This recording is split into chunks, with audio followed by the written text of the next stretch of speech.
hello. Welcome to Lucifer Within Us. Wow, I've already messed up.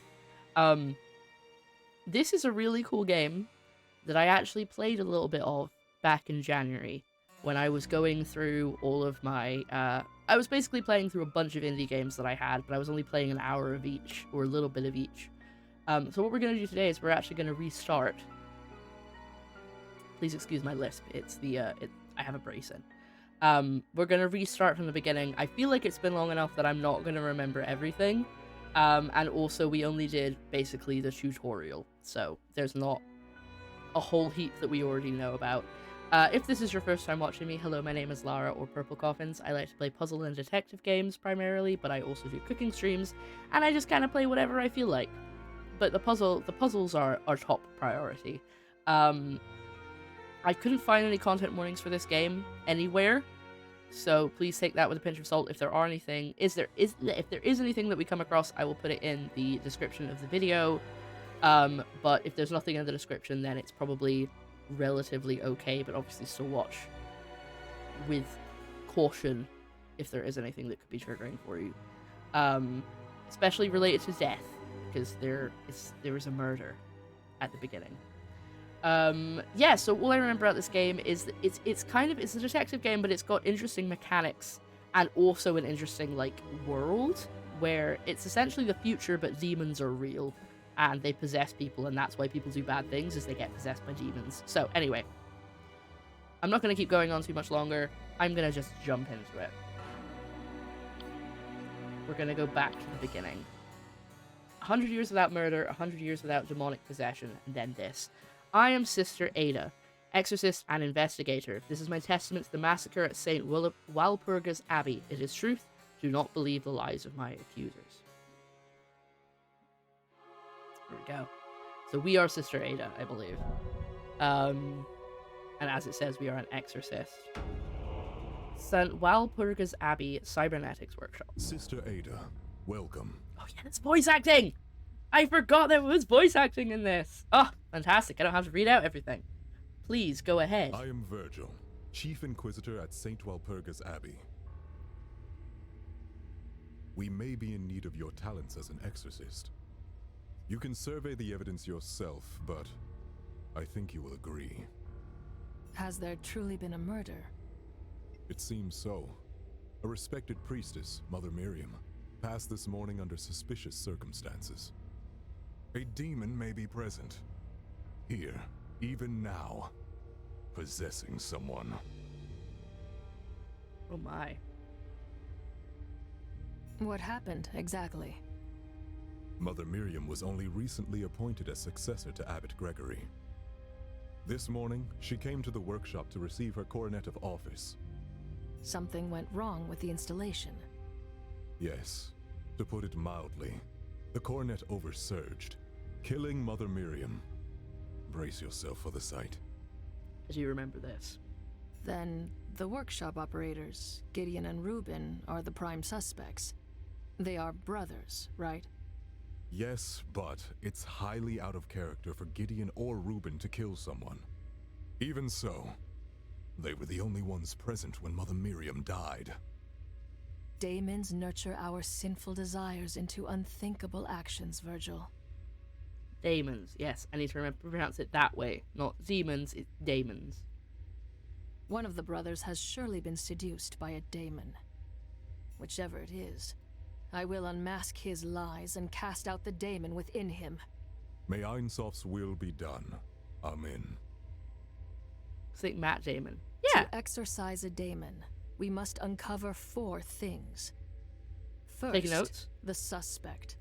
We must identify which sinner is possessed by a daemon. Second, the opportunity. When exactly was the murder committed? Now I'm just thinking of Matt Damon possessing people. I can't think of anything else. You've ruined it. Don't forget to exercise your Matt Damon. Oh, great. We've ruined it right at the beginning. We can pinpoint the opportunity by analyzing each suspect's testimonies. Third, the means by which the murder has been committed. Okay. And then motive, right? The means can be found among the physical evidence at the scene of the incident. Fourth, the motive of the There we go. murderer. Yeah. So which can be the found usual. in their inner world, their sanctum. The motive will tell us which daemon possesses the sinner. Very well. Let us begin our holy work. The music's really cool too. Surprise! It actually looks like this. Oh no, wait, is it not going to give me the tutorial? Oh, hold on. Is there a way to... Oh no, wait. There's not a way to return it to the beginning of the game. Oh, this is weird. Okay. I can't remember how to do anything! Oh no, okay. This is not good. I thought it was gonna reset it and give me the tutorial again. Wait, it's the same thing.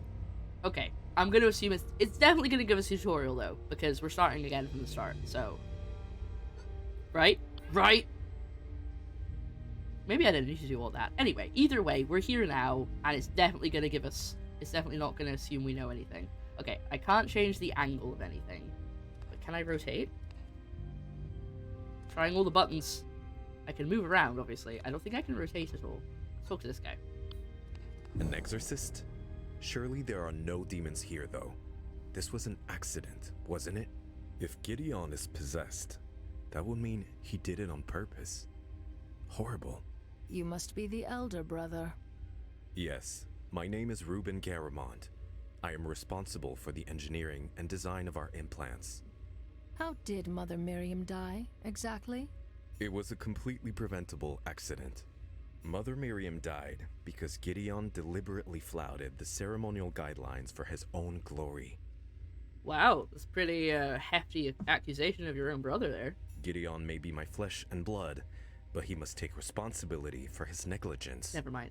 He just responded.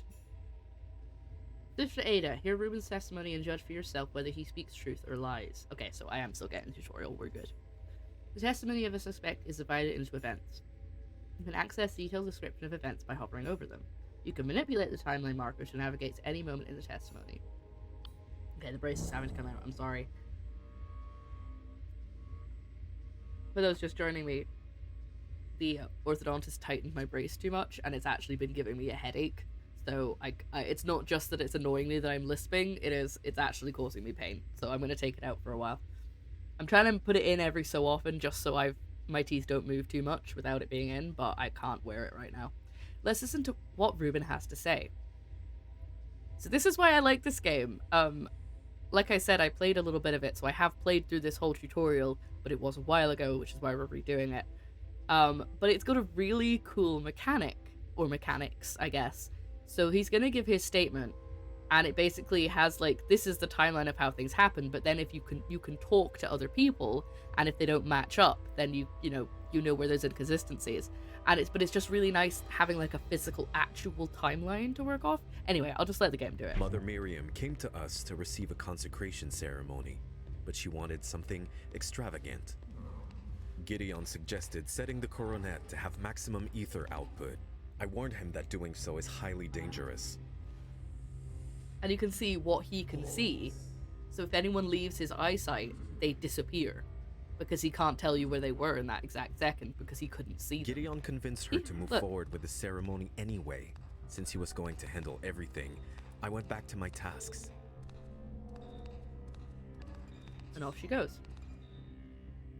This part of his testimony is rather long and repetitive. Let's move ahead to the next section. Try to stop the ceremony. When Gideon activated the consecration chamber, I immediately felt something was wrong. I begged Gideon to stop, but he didn't listen. Oh yeah. This is... That's how she died. Her head exploded. Pretty grim! Heard enough, let's leave him for now.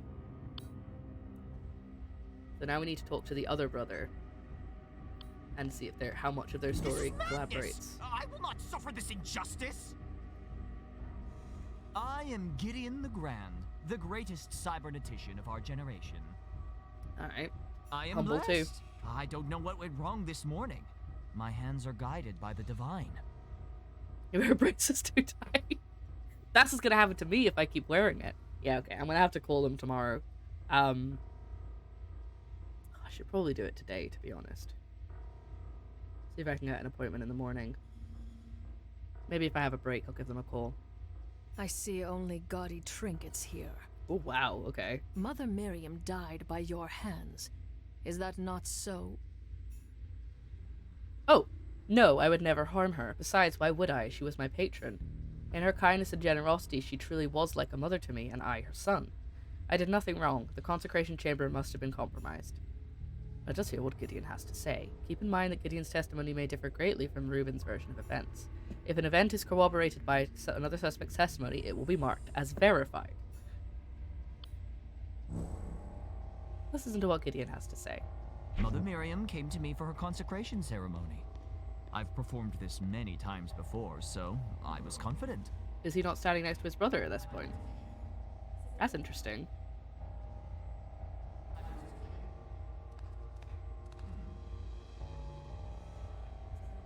Well, this is the same, but he said he was at the door. To prepare for the ceremony, I ordered Reuben to take Mother Miriam to the consecration chamber. That is not what Reuben said. Reuben said he went back to work. Meanwhile, I adjusted the coronet's amplifier. Wait a second. Exactly. Let's re-examine what he said about Miriam's arrival. To prepare for the ceremony, Mother Miriam... Interesting. Gideon does not mention Reuben being present while greeting Mother Miriam. See, this is all stuff I already picked up on. I'm good at this. Let's cite Mother Miriam's arrival and ask Gideon about it. Good. I should remember I can ask a suspect about any statement in a testimony. Were you alone when greeting Mother Miriam? Yes, I'm certain I was alone then. He insists he was alone. I wonder if Reuben will corroborate this. For now, let's finish hearing the rest of his testimony. To prepare for the ceremony, I ordered Reuben to take Mother Miriam to the consecration chamber. We need to, ask Reuben about that one.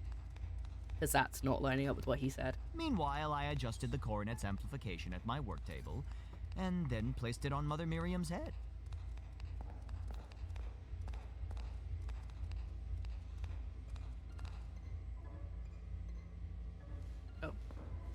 Let's skip ahead to the next bit. We began by closing our eyes and praying together to Ein Sof. I thought I heard the chamber open, but didn't think much of it. His eyes were closed, so he didn't see anything. Then I activated the consecration chamber and began the ceremony itself. The aether output was within safe ranges.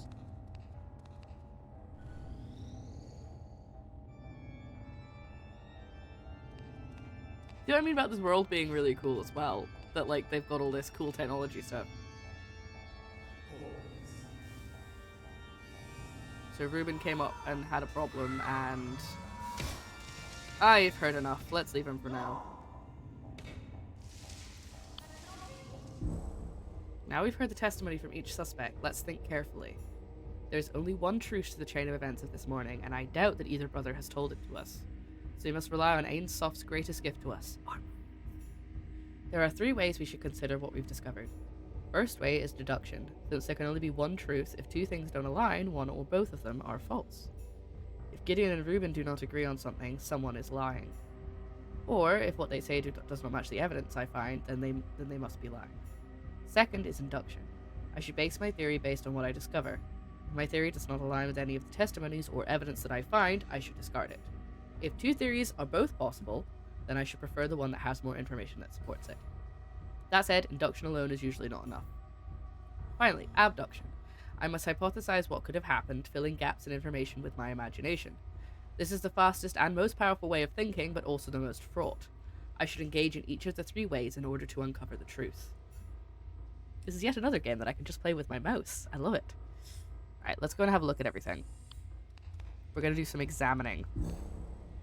The consecration ceremony, a valuable piece of physical evidence. A new entry is now added to your evidence panel, which can be found on the lower left of the display. There you can access detailed information about the consecration ceremony. You must present them to suspects in order to discover any contradictions. Place the coronet and the recipient in the chamber. The performer and the recipient pray in silence. Begin the song to start modulating the ether. Intensify the ether output by bringing the performance to a crescendo. Okay. A new piece of evidence. Let's examine it. Found in Gideon's workspace in pristine condition, a component is required to safely install the coronet without causing an aether oversurge. Which... So why is it not on the actual thing? Let's keep looking around.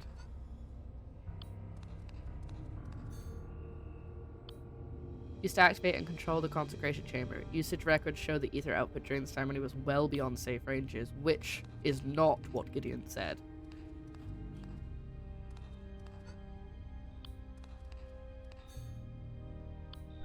Answered constructing the aether coronet. The purpose of the device seems to amplify the user's aether output. The components are amplify, casing, and limiter.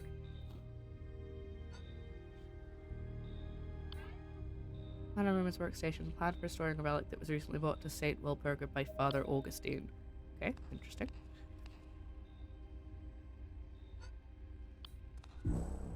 What is this? The Devil's Herb! They got... Is that a weed? I'm calling the police. I knew something nefarious is afoot. The abbey must be purified of its scent. I should dispose of any that I find. Dispose. Okay, I don't think... Nothing else is highlighting, but I think there was something going on in the... over here. Used to open and close the consecration chamber. Only operable from outside the chamber. Usage record shows it was opened twice this morning.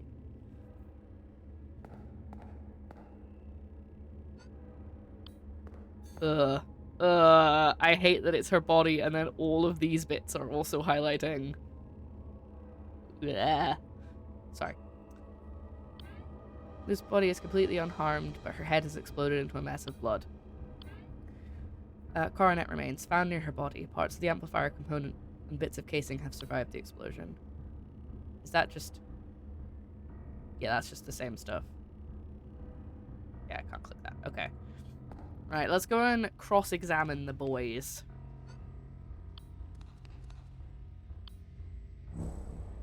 But Gideon suggested setting the... Gideon mentioned me being there? Typical.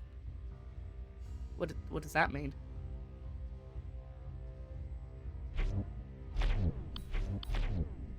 Okay, he doesn't seem to... I can't do anything else with that, so let's check this as well. Curious, Reuben claims he went back to his workstation. What does Gideon say? Let's switch to his testimony. To prepare for the... Oh, I think I was supposed to talk to them in the other order than I did. Gideon claims that Reuben opened the door to the consecration chamber. Let's go back to Reuben. Gideon convinced her to move forward with the ceremony anyway. Since he was going to handle everything, I went back to my tasks. Let's unmask Reuben's lie. Well, why do you assume Reuben's still lying? Ah, like that. Okay. Reuben Garamond, you did not return to your workstation after the discussion. Gideon ordered you to open the consecration chamber for Mother Miriam. Ordered me? Is that what he told you? Despite his delusions, Gideon is certainly not my master. I did open the chamber, it's true. I apologize for the omission. It's a regular part of our routine that it slipped my mind earlier. Suspicious. Reuben has amended his testimony. Let's examine open chamber. Good, this statement from Reuben's testimony is now verified for two reasons. 1. Cooperation. Gideon's testimony confirms that Reuben opened the door for Mother Miriam. 2. Specificity. It has a shorter time frame and describes a clearer set of events. I can assume any verified statement like this is true. What's more, the contradiction weakened the suspect's resolve. His eye of providence glows, which allows me to enter his sanctum, the digital representation of his mind. This is one of the other cool things you can do. So see how it's glowing? I can't just click it, but... Yeah, there we go. Now I can. Let's use his third eye to enter his sanctum and see what truly motivates him. How cool this is. Evidence discovered. Believer. He's a believer. We only cracked the outer layer of sanctum this time. Still, let's examine the psychological evidence we found. See, like, trying to explain this, I mean, like, it's a detective game. and there are demons, and you can go inside people's heads, and it all seems a bit weird. But if you actually like play it, it's I really loved this game when we played it back in January, and I'm super pumped to get to play it again. Interesting. This information helps me discern which statements to trust. Let's quickly examine each statement in his testimony again. Excellent. Some of the statements are now supported by his psychology. So believer, believer, believer. Next, I must find correlations between the suspect behavior and existing demons. Oh, okay, so I don't get to click on all of them. Let's open the demonology. We got Lucifer, Prince of the Daemons, and the eternal adversary of Ain Soph. I don't know why I did that voice. Oh, that's not an arrow, it's here. Beelzebub the Gluttonous.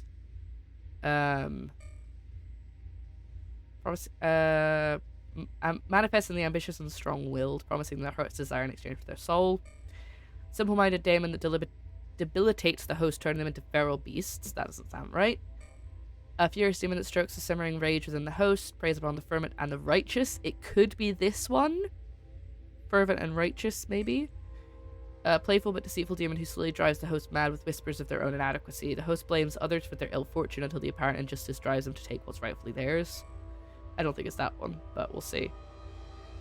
Leave. If the suspect is possessed, there should be psychological evidence that has a clear correlation with the daemon. To obtain further psychological evidence, I must find more contradictions and present them to the suspect. Now I've heard the testimony and gathered evidence, I can accuse the suspect. I must establish the opportunity, means, and motive of the crime. Let's present a section of the suspect's testimony. If you're accusing me of sabotage, when could I have done it?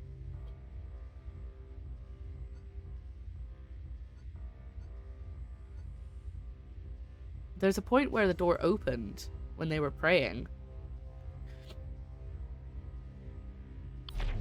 Good. If it's a valid answer, the suspect will be forced to admit they could have committed the murder at that time. Otherwise, the suspect will give us a counter-argument as to why it's impossible. If I was in the chamber then, Gideon and Mother Miriam would have seen me. What about when Gideon and Mother Miriam were praying? I was still working at that time. Do I have proof that he wasn't? If I do, I should contradict him with it first before accusing him. During the ceremony, no one was inside the chamber other than Mother Miriam. If you're accusing me of sabotage when I could have done it. Well, I have the button. Let's try to establish the means. For this, I need to present physical evidence. Good. Same as before, the suspect will accept my evidence if it is valid. And deny it if they can explain why I'm wrong. I had nothing to do with this. Gideon handled everything for the ceremony. Need to present psychological evidence. Found in room and sound him. Faithful servant of Ain Soph, or so he thinks. He knows the cybernetics are a critical part of the one truth. Good. If he is the culprit, then presenting with the correct motive, the daemon within him will compel to speak the truth. Oh, interesting. If not, he'll deny my claim. Your faith is what drove you to kill Mother Miriam. Doesn't really line up, does it? Why would you think so? If anything, my faith is the proof that I would not have hurt a priestess. This accusation was unsuccessful, which means I must investigate further.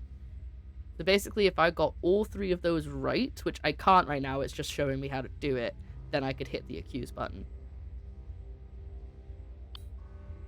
Okay. We need to... But they decided to perform the ceremony anyway. I opened the consecration chamber, while Gideon brought the coronet. Since Gideon was going to handle everything, I went back. Unfortunately, I was occupied at the time and did not see exactly what Gideon did. Okay. So Gideon prayed before the ceremony began. He did that right, at least. Okay, so that's been corroborated. But he heard the chamber open.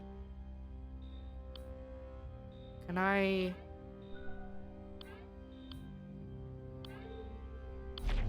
For safety reasons, this button is the only way to open the consecration chamber's door. Okay, but I can't mention that it has been opened. Let's ask about this. You found it on Gideon's desk. It's no wonder the coronet exploded. The imbecile must have forgotten to replace it after adjusting the coronet's amplification. Despicable. Aether output most certainly was not within safe ranges. He is lying. Okay. I'm gonna... go back to Gideon. Now that I've discovered important pieces of evidence, let's ask the suspect about them. Let's select any evidence and ask him about it. Good. I should remember I can ask a suspect about any evidence that I find. The consecration ceremony is meant to be glorious, beautiful. Reuben has always been devout, serious, and boring. We can't all be grand, I suppose. The consecration ceremony is meant to be glorious. Oh, so that's the same thing he said before. So, I need to ask him about this.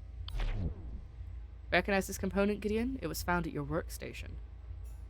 The coronet limiter? Impossible. But the explosion, how could it be undamaged? Someone must have removed it from the coronet prior to the ceremony. All but ensuring that the ceremony would end in a bloody mess. In a bloody mess! And nothing to do with it. Why would I sabotage my own work? Why indeed?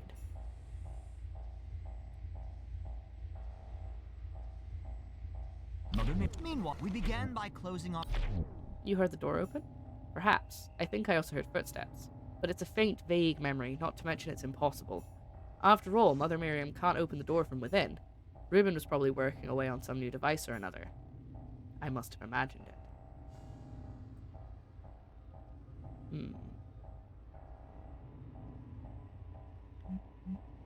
Oh, Contradict wasn't... Okay, hold on. Contradict was lit up for Reuben, but it isn't for Gideon? Does that mean that I've missed something? Oh, it isn't anymore. Maybe I imagined that. Okay, let's ask him about this, because this has also not been corroborated. Were you alone when greeting Mother Miriam? Yes, I'm certain I was alone. Oh yeah, sorry, we did ask him about that, because that's wrong.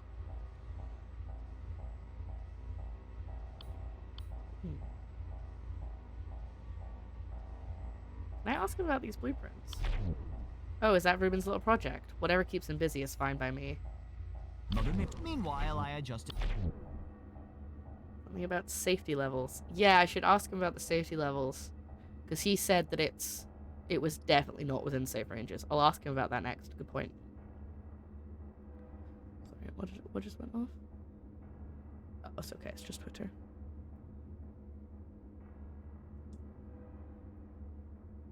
No, go for it. I mean, obviously don't backseat, but do you remember what happened in January? Because I don't. I do remember what demon it is, but I'm daemon even, but I'm trying not to use that to influence anything. I'm just going to try and go with it, pretend that I don't remember. What exactly did you modify? I modified the amplifier within to its maximum setting. That doesn't sound right. To do so, I had to temporarily remove the limiter. Ah, but I made sure to replace it. Did you now? Let's go here. Gideon claims the ether output values are within safe range. Sorry, aether. It'll be aether, wouldn't it?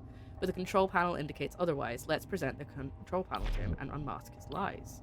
You're very accusatory, Ada. I know somebody's died, but people aren't necessarily lying every time. Sometimes they're just misremembering.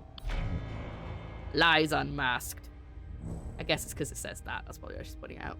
You lied, Gideon. The ceremony wasn't safe. The control panel's record showed the aether output the control panel record showed that aether output values were in abnormally high ranges. Of course it was. Mother Miriam wanted the coronet as powerful as it could be. But I am Gideon the Grand. With my talents, I had it under control. I made no errors. Something else went wrong. I just don't know what. I do! The limiter was taken off. Gideon has amended his testimony. Let's examine maintain control. Good. The statement from Gideon's testimony is now verified for 2 reasons. Specificity, it had a shorter time frame and describes a clearer set of events. And physicality, Gideon's testimony is now consistent with the records from the control panel. I can assume that any verified statement is true. Okay, we've had basically that same chat. Meanwhile, the aether output was dangerously high, but I had the chamber under control. I have no idea what you mean or what that has to do with me. Okay, so that's not right. But let's click on his face.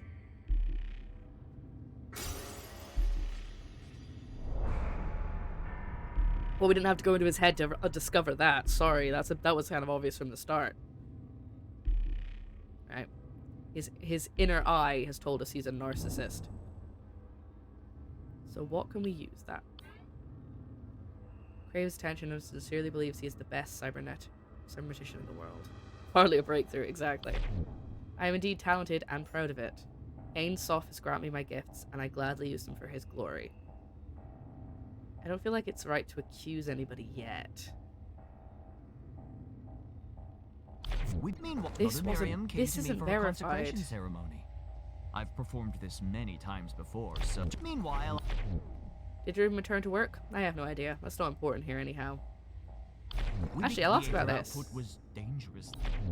I vaguely recall him coming up to me. I didn't hear him. I was too busy performing the ceremony. Okay, let's go and talk to Gideon again. I mean, Ruben. Oh, never mind. We get an extra bit. Both brothers need a light slap from their mother to stop them bickering. Yeah. I had gone through the fundamental steps of investigating a murder. However, there is much I have yet to uncover about this incident. I should continue to find more information, contradict the suspects with them, and try and accuse the suspect. No one will tell me when I'm ready to accuse. That is entirely up to my discretion. Hi, Tony! How are you doing? However, there are no consequences for a failed accusation. Thank you. Good, good. Each failure will help bring me closer to the truth of the incident. Okay. Let's go back and talk to Ruben again. Did you guys see why I like this game? So cool. I saw somewhere when I was trying to look for, I was looking for content warnings, which I couldn't find, that someone said there were 3 cases in this game, and I was like, only 3? That's gonna be over so fast. But hopefully the second and third ones are a little bit, longer than the tutorial one. Oh, thank you for doing the shout out, by the way, Mox. That was great. Oh, please slipped my mind. Is the devil's herb evidence?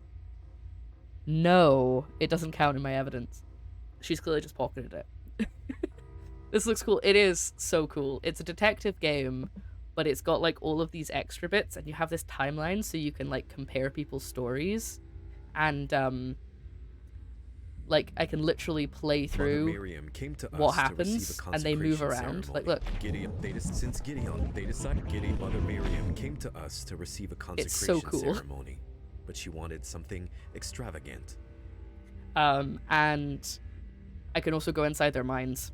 Once I uncover a lie, I can go inside their heads and like find traits of their personality and stuff and see how it affects their lies, basically. So, what was I gonna talk to him about? I was gonna talk to him about this. Since Gideon activated... Why did you have to ask Gideon to stop? Why not force him? Couldn't you open the chamber or push Gideon aside? Interrupting the ceremony would have been more dangerous. Had I opened the chamber, the energy would have been let loose into the workshop. Had I pushed Gideon away, no one would have been controlling the energy gathered within the chamber. In either case, my action would have resulted in a greater catastrophe.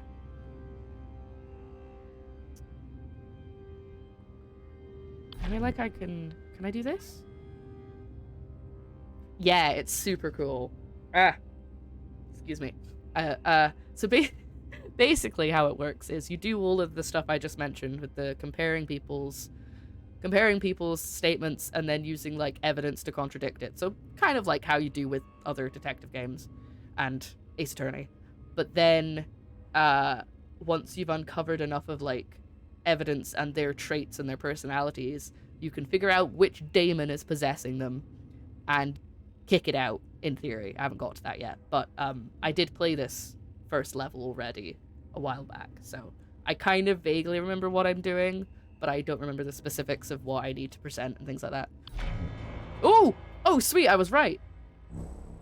You test my patience, Ruben. As your memory slipped once more, the door records show the consecration chamber was opened twice today.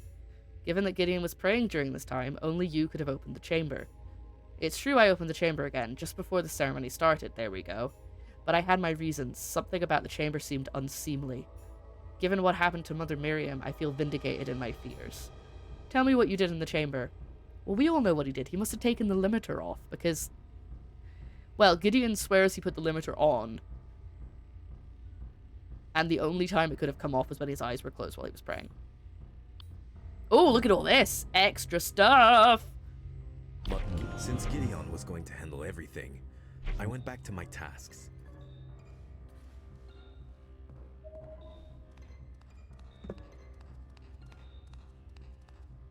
See, off he goes. There he is. Well, that's Gideon putting the coronet on her head. And then he'll come out and start praying. He'll close the door. Close the door, buddy. Thank you. Then he'll go and sit over there and pray. And Reuben will stop what he's doing and go into the chamber. Apparently.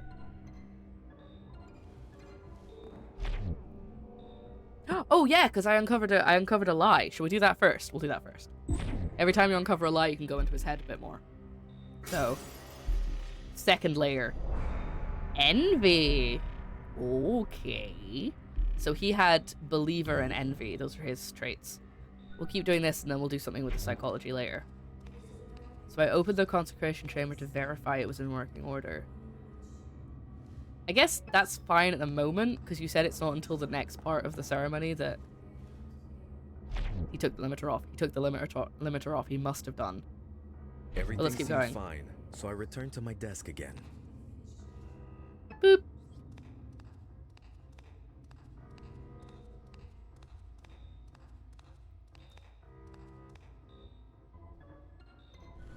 I don't think you did. And then the next bit's the same. Okay. Me? Envious of Gideon? Ha! Unlikely. His artistry would be nothing without my designs. He doesn't know the first thing about how implants actually work. All of his work is trite, superficial. Why anyone gives him attention is beyond me. That does sound a little bit like envy, buddy. Okay. So I think we're out of the tutorial now until we accuse him. Reuben is jealous of me? Of course he is. Who wouldn't be? Let's ask about this. You opened the chamber while I was praying? That seems paranoid even for him. Did Reuben return to work? I have no idea. That's not important. Oh yeah, that's the same thing. Okay. We began by closing our eyes and praying together to Ein Sof. I thought I heard the chamber open, but didn't. Do I have anything? Damn, man, tell us how you really feel. I mean, I could ask him about this again, but I think he's just going to say the same thing again.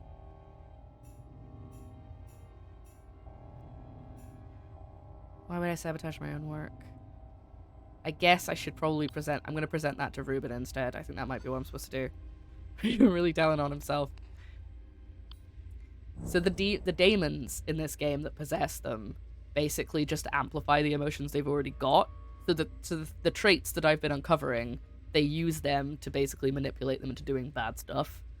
So whatever daemon is in whichever one of them did it, but I'm betting on Reuben, I'm not gonna lie. Preyed on the fact that they were narcissistic or envious or whatever, and basically was like, hey, good thing to do would be to set up your brother. You know. You found it on Gideon's desk. It's no wonder the coronet exploded. Oh, wait, I forgot. I've already done that one, haven't I? Okay. Can I contradict?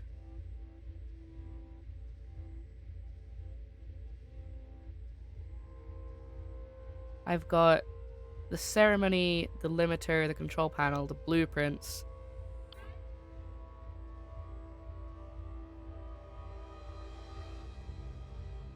Spear blueprints. I was asking about that, actually. This is what I was working on during the ceremony. Father Augustine, a visiting scholar, asked me to help restore this relic. I'm quite proud of my work on it. It should be be ready for tonight's mass. I can speak. Shut up.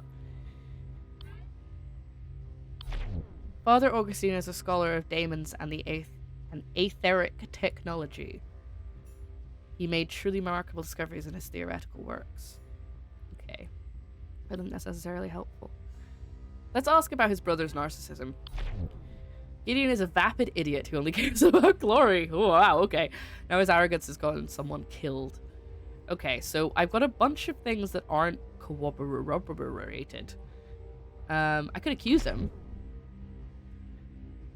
Motive. No, that's not what I want. Why would I want to harm her? Envy. Right, okay. I'm gonna try and accuse him and see what happens. A slightly relevant tangent. I wish I liked sauerkraut because Reuben's sandwiches look incredible.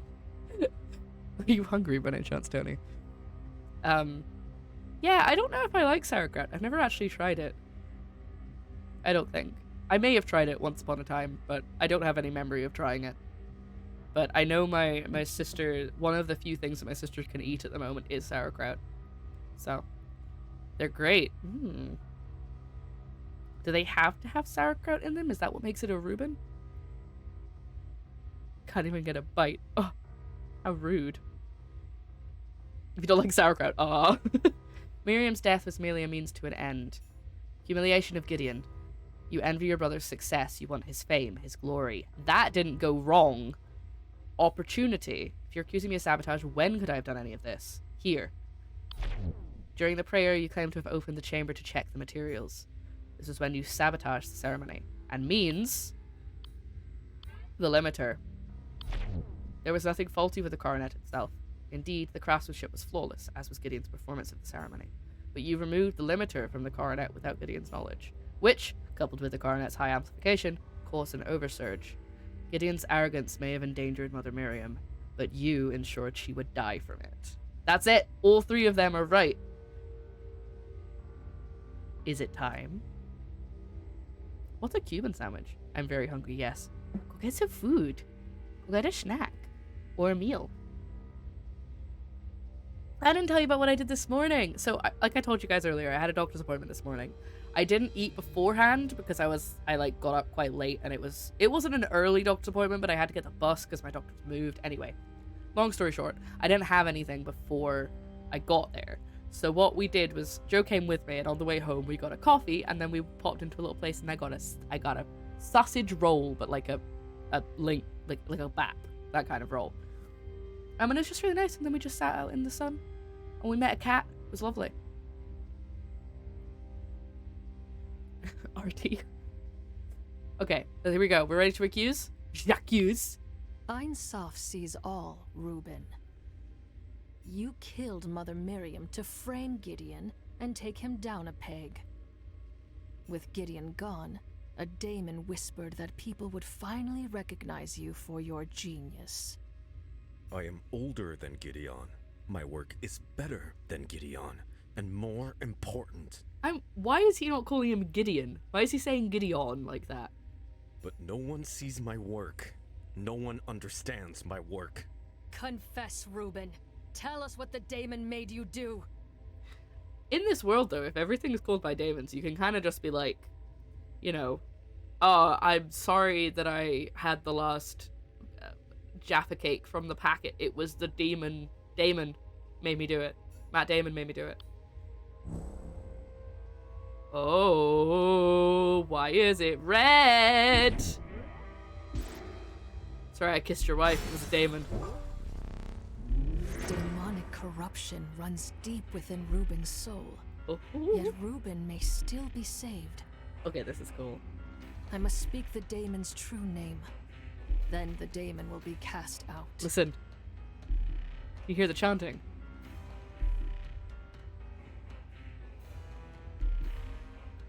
So cool.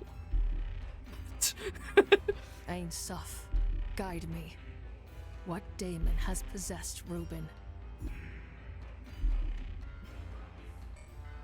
Okay, let's read them through again. Prince of Daemons and the eternal adversity of Ein Sof manifests in the ambitious and strong-willed, promising them a heart's desire in exchange for their soul, maybe. Simple-minded daemon that debilitates the host, turning them into feral beasts. The host is compelled to consume stranger and filthier things until nothing remains of their humanity. No, it's not that one. A furious demon that strokes the simmering rage within the host, prays God fervent and righteous, goading them to take matters into their own hands. I think it might be that one. Maybe. Playful but deceitful daemon. Sorry, I'm just mispronouncing everything now. Who slowly drives the host mad with whisperings of their own inadequacy. The host blames others for their ill fortune until apparent injustice drives them for what's rightfully theirs. Could be that one as well. Can I leave? Oh, no, I have to do it now. Okay.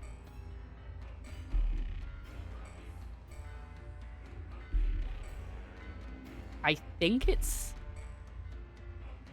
that one? What happens if I get it wrong? Was Envy right, so it should be Lotan. Oh, yeah, of course. I didn't even take the name in. Yeah. Oh, yeah, it's this one then. Right, let's go with this one. Lotan. Out, Lotan! Leave this soul and return whence you came! Oh, hello. Magnificently done, Madam Exorcist. The power of Ainsof compels you, Lotan. Leave this soul and return to the ether. Sorry, now I'm just thinking of the power of Christ compels you. Woo! The vine with the basset hound. Sorry, I was just dating that. There we go. Thousands of years, and you humans never change. Never satisfied. Always comparing, wanting more. Someone else is always richer, prettier, wiser, better. It's okay, people guy. That wasn't too backseaty at all. You pointed out something that I'd missed. Nothing can ever fill that void within you. Not even me. Silence, Lotan. Reuben may yet be redeemed. You are a scourge. Without your influence, a good woman would still be alive. Leave humans be, Lotan. I banish you to the ether! As you wish, but I'll return soon enough. Oh, he's just like, alright, see you later. Bye. It's like a dot hack boss. I was thinking it looked like something from an anime. You are so right. My prince and I'll let you see it master properly. Lucifer walks among you. Lucifer will open the gates of hell, and at last, humanity will remember its full potential. Until then, Madam Exorcist, adieu. So cool. Come forth, Reuben. What remains of you? Thank. Oh jeez. Oh no, what did I do to him? He's silent and still. Poor soul. Rest, Reuben. Heal, if you can. Sister Ada, you've returned. Was there a demon at work after all? Wait, where did I go? Did I physically go inside his brain? What? I'm afraid so. The exorcism was a success. Reuben's soul has been purged. Unfortunately, the daemon was difficult to cleanse. Reuben is returned to pure innocence. What? The exorcism shattered his mind? Can you bring him back? Reuben isn't being convicted now. At least, I don't think so. It's out of my hands. If Ainsof wills it, maybe Reuben will heal. Guards, please escort this shell to the cryostasis cellar. I pray for his swift recovery. It's going into cryostasis? Abbot Gregory. Oh, hi! How's it going, buddy? Praise be to Ainsof, Sister Ada. You have saved us all. It's rough. On behalf of everyone at St. Walpurgis, I express our utmost gratitude. You're welcome. We are not yet safe. We must act quickly until we locate the source of the demonic influence. We don't understand yet why demons would act after 100 years. I mean, I have a theory. He was working on a staff, right? That somebody who studies demons brought him. Seems a little bit of a coinky-dinky, if you ask me. Holy Father, we must quarantine the abbey and the surrounding town immediately. Detain and interrogate anyone who seems suspicious. Sorry, I get notifications on my watch now, so I was like, what's going on? Where's my watch going off? We can try, Sister Ada, but it will be difficult, as we have visitors arriving hourly. Well, tell him to go away. Much like yourself, pilgrims from afar are here to celebrate Walpurgisnacht. Ah, es Walpurgisnacht. Yeah. It's such a shame Don't trust Mother the Miriam church. couldn't bear witness to it. Don't trust the church. Ah, yes, the priestess. We must destroy her body immediately. Oh, geez, Traces okay. of demonic influence may remain from her contact with Reuben. No, Sister Ada, thank you for your concern, but we absolutely cannot. Mother Miriam was a prominent figure and well-loved, with decades of service. We must treat her body with dignity and give her a proper burial. Send Mother Miriam's body to the mortuary for embalming. Your Excellency, we really ought to take the advice of the exorcist. Thanks, Virgil. I'm so glad you've got my Mother back. Miriam's body has been desecrated enough, Virgil. Send her to the mortuary, now. She doesn't have a head. As you command, Your Excellency. Holy Father, you are making a grave mistake. Sister Ada, don't worry yourself. all will be well. It could be. He could be possessed. Saint Walpurga's triumph over Lucifer has brought us a century of peace and bliss. Yes. And how easily are you going to give up on that by It's not listening to me? horrifying that a demon was exorcised from our abbey, but surely it was the final remnant. What, 100 years later? The daemon within Reuben spoke of Lucifer's return. Lucifer's ways are insidious. Even the most devout among us have temptations. Not looking at Abbot Gregory or anything. It's a shame Brother Reuben fell to the demon. But the rest of my flock is stronger. Faith shall be their shield. Now, please excuse me. This evening's mass requires my attention. It's okay, guys. We can pray away. It's fine. We are honored by your presence, Sister Ada. Praise be to Ein Sof. Even the Holy Father can be foolish then. Fair. Ein Sof. Let it not be true that Lucifer walks. But if it is, Ein Sof, guide me, that I may unmask all lies, no matter how painful. You can do it, Ada. The daemon's final words haunted me. Lucifer was already among us. Oh, I'm on the wrong side of the screen. Hold on. Whoop. Whoop. I wanted to destroy Mother Miriam's body to purge any traces of demonic influence. Abbot Gregory did not heed my words. Mother Miriam was to be given a proper burial. That afternoon, Inquisitor Virgil sent for me, asking urgently to meet him at the graveyard. Oh, I didn't like that sound. St. Walpurga's Abbey, graveyard. Praise Sof. Thank you for coming to our aid so quickly, Sister Ada. You're welcome, buddy. You said it was urgent. Has something happened to Mother Miriam's body? No, in some ways, that would have been easier. There is now a second untimely death. Uh-oh. Another murder. On the very same day. This can't be a coincidence. That isn't for me to say, but this time, the victim is a younger acolyte named Isaac. His remains were found in the grave that was dug for Mother Miriam. Oh. Poor kid's throat was slit. Oh. Gruesome. Who was at the graveyard when the body was found? Only 3 people were present this afternoon. A scholar, an embalmer, and a grave tender.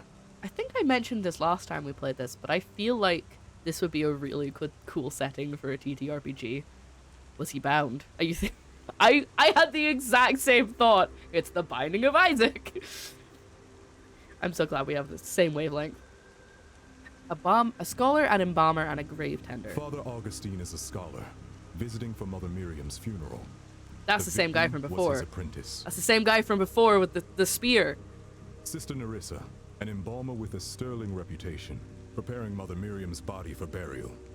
Finally, Abraham, the grave tender, a layman who has kept the grounds of the abbey for many years. None of them say they were near the grave until after the body was discovered. Of course they don't. Which means someone is lying. No matter. Ein Sof sees all. We will unmask their lies and bring the truth forward. I swear it. I really like everybody's like cool tattoos. They have like eyes or something like an eye on their head. Pretty nifty. Right, let's have a look at the evidence. Who are you? Oh, you're Virgil. Cool. Let's go look at this first. Collect the evidence before I talk to people. I think that's a good idea. The immaculately maintained grave shows the genealogy of an illustrious family. There's a blade of grass out of place. I think I found the murder weapon, though. I mean, his neck was slit, so that'd be quite impressive if he just tripped. The lightweight blade slices through the air to trim trim grass and chop weeds. I cannot speak today. Sharp edge could easily injure someone.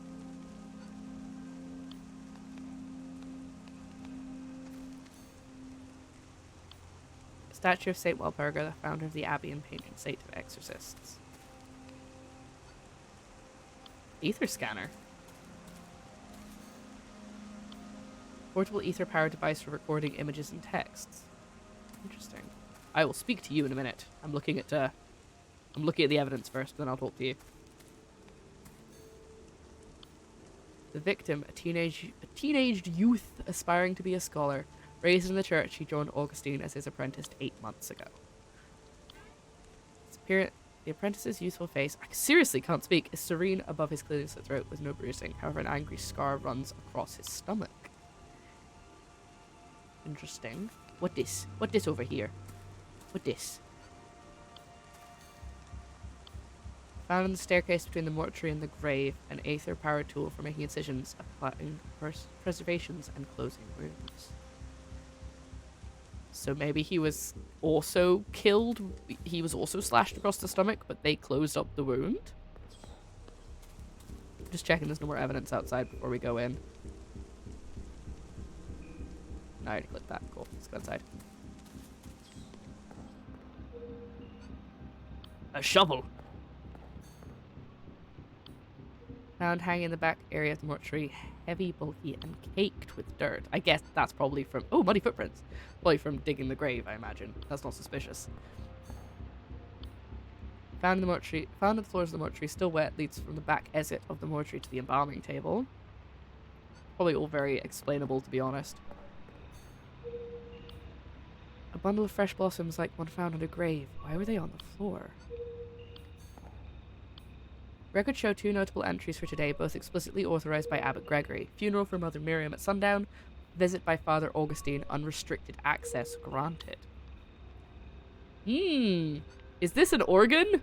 Ooh, lovely. Ooh. And on the table, the other entrails, still partially warm and moist.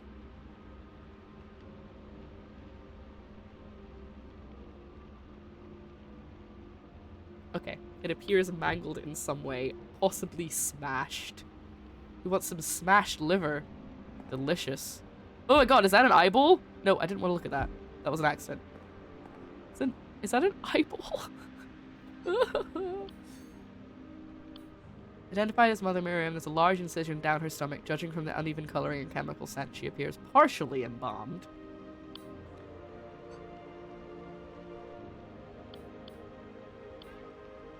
Any point in voice events off? Yeah, murdered in the morning. We already know about the death. Right, I think that's all the evidence we can click on. So I think it's time to start questioning people. Oh, hello, Augustine. I've heard about you. You must be Father Augustine. The victim was your apprentice, correct? Oh, he looks suspicious as heck. Look at that face. Correct. And you are Sister Ada, the exorcist. It is a unique pleasure. I love the, like, RuneScape style graphics and then this. Thank you, but I only serve Einsof according to my calling. Why are you here, Father? I'm visiting in preparation for Mother Miriam's sudden funeral. The true blessing to witness your holy work, Sister Ada. I pray Isaac can rest in peace. How long did Isaac study under you? Did you know him well? He was a fine apprentice, a ready mind and willing soul. I will mourn him in my own way. So, okay, so the body... Isaac's body had a slit in the stomach. Very similar... I mean, they didn't say very similar, but that's also what Miriam's body had. Did someone try and embalm him? Before putting his body in the grave? Is that why there's a warm liver on the table? Disgusting. I must admit the prospect of witnessing an exorcism is an unexpected silver lining. If I find you guilty, Father Augustine, you'll find the experience to be unpleasant. Tell me now, what happened this afternoon? Leave nothing out. I began by taking an afternoon stroll. Let's zoom out a bit. I arrived at the graveyard with Isaac for Mother Miriam's funeral. Isaac headed to the mortuary on a minor errand. Where he had his liver removed. Sorry.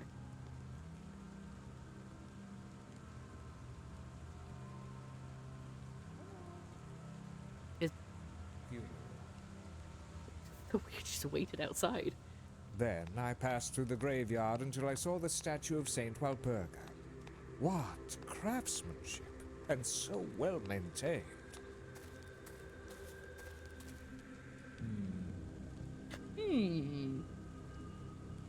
I mean, there is a statue there. I have confirmed that.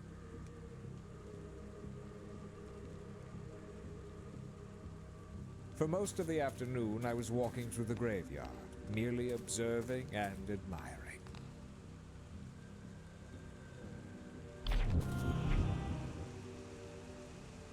At sunset, I wandered to the back area to meet with Isaac. I was surprised to find an open grave with something inside. Oh gosh. If he's not guilty, that's awful. That's awful. He's literally right there. I was horrified to discover that it was Isaac's dead body. That's when I called for help. Literally, imagine turning up with your assistant, not seeing him for a few hours, like an hour or two, and then coming back and he's dead. Yeah, exactly. I need to look at the recording device. Right, let's look at all of the evidence. Ask him about the statue. Good old Saint Walpurga. Are you quizzing me about your own patron saint? I'm asking what it means to you, Father. Very well. It honors her final victory against Lucifer in the Abbey's chapel, a true holy site. For 111 years, no daemons have been sighted in our world until today. Let's ask about this. That's my Aether scanner. I use it to record images and parse them into glyphs. Okay, so it's his. I don't know how I can look at it, though. Is there a way I can examine it? Agent, no, he won't know about the liver. Probably won't know about that either. Unless he is lying a lot. There's no reason he would know about any of this stuff. Because almost all of it was found over here or inside the building.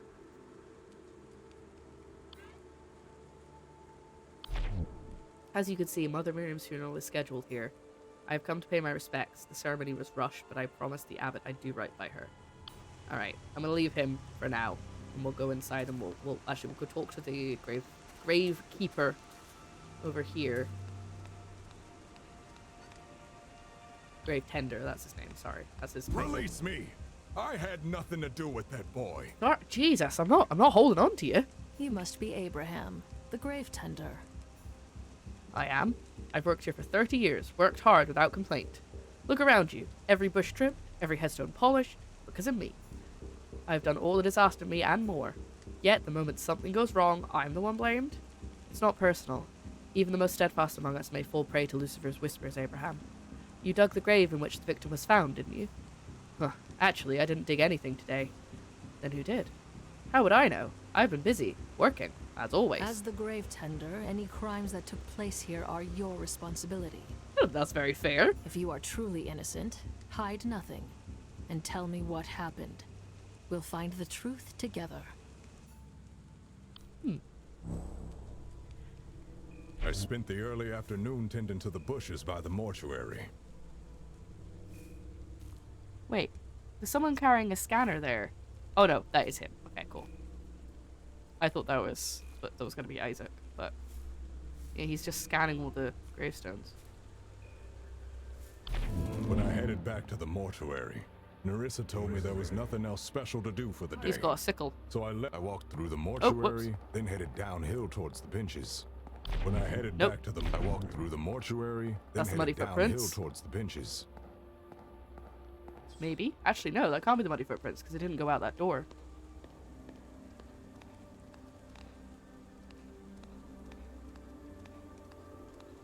So he was on this side the whole time? Did he see... I spent the remainder of the afternoon resting on a bench. Did you see Augustine? I mean, I'll ask him that in a minute. Suddenly, I heard someone call for help from the back field. I ran over, surprised to see a dead body in the grave. Okay, let's ask about this. Maybe he was. I was elsewhere at the time. No, you were in the right place.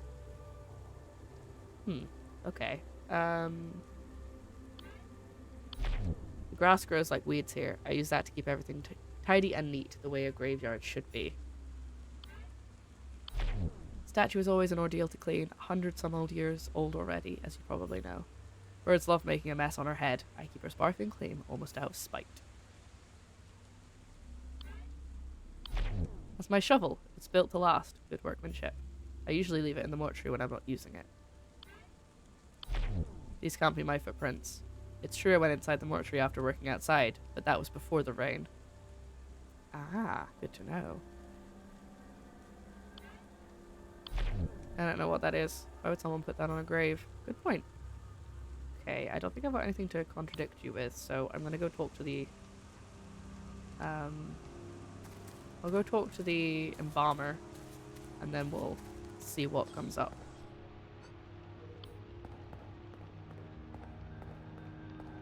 Now we can see what's happening inside.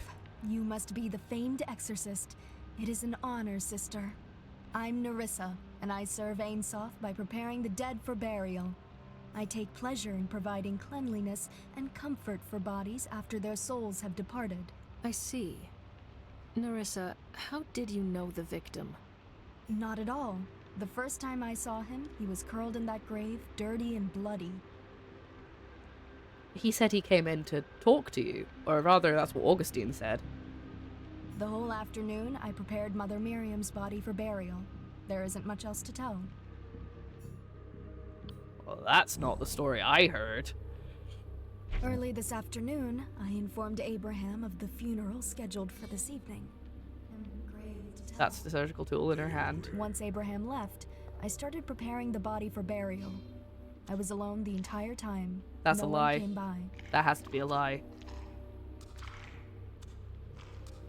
Squelch, squelch, squelch. Mid-afternoon, Abraham barged into the mortuary, bellowing that the grave is now ready. I sent him away to focus. After Abraham's disturbance, That's not what he I said. completed the embalming to the best of my humble abilities. There's a lot of lies happening right now. Don't know whose they are, but there's a lot of lies happening.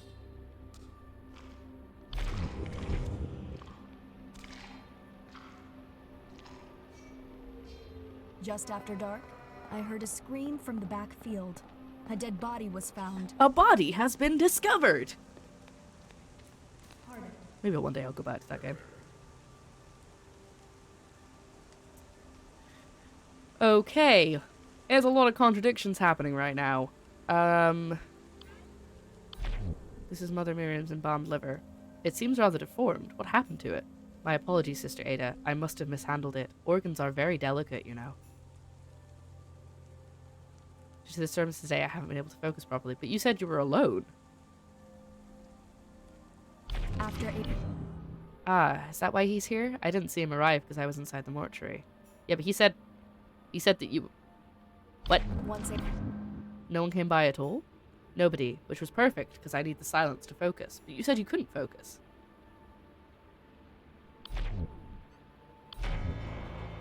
Immediately, first thing I thought. Lies, Nerissa. Father Augustine saw you speak to Isaac by the entrance of the mortuary. Isaac entered the mortuary, admit it. Very well, there's no use hiding it. Please note that nothing untoward happened. Are they smooching? Are they smooching buddies? Is that why? The victim only stopped by for a moment. Thank you for changing your, The truth is that the apprentice did come by. He asked for a bouquet for the funeral later that day. Why did you lie about it?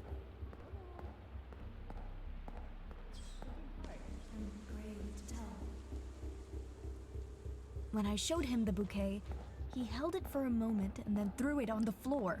Okay, that I fits. suppose it wasn't to his master's tastes. I forgot to pick it back up. I'm suspicious that she said I forgot to pick it back up. Like, Then that the boy feels... asked to be taken to the rear fields before the funeral, so I led him out the back exit. Okay. Well, let's look at this while we have it. Do we think it's... I think it's Nerissa so far. Ah. I was not expecting that. What?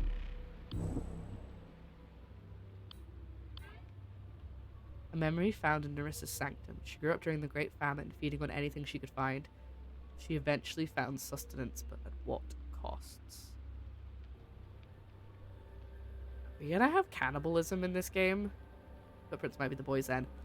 I don't know if it was raining at that point, because if we have a look at this, this was when Abraham came back in, and he says that it wasn't raining at that point, and he also went the wrong way for the footprints anyway, and Isaac left before that, so if Isaac came back in, I think those are his footprints. So I think that she lied again. So I'm going to try and contradict her with the footprints.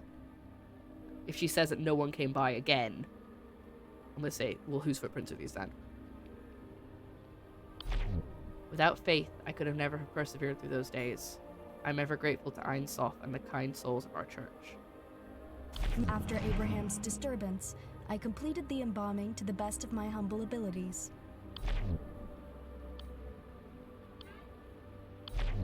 I don't think that contradicts what I said. Okay. So whose footprints are they? I apologize for the filth. Normally the mortuary is kept pristine, I assure you, but today is hardly a normal day. But whose footprints are they? They're not yours. You didn't go outside.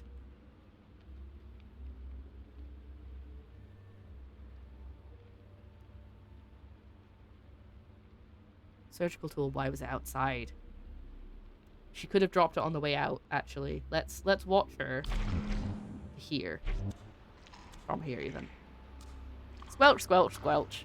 Playing with the organs. Just after dark, I heard a scream from the back field. A dead body was found. Okay, that's where I found the tool, up by the steps. Pardon. I found your multi-tool, Nerissa. I'm truly grateful, Sister Ada. Where did you find this?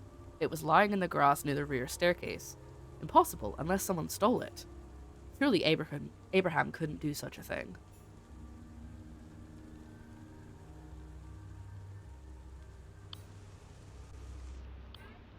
Okay, I can't look at the evidence outside of talking to people. Like, I can click it, but there's nothing extra. I can't, like, inspect anything. I'm gonna go talk to... Oh, do I want to talk to Augustine? No, I don't think so. I think I'm gonna go talk to Abraham again. Because only 2, like, events have been corroborated. Everything else is... unsure, you know? Let's talk to him again.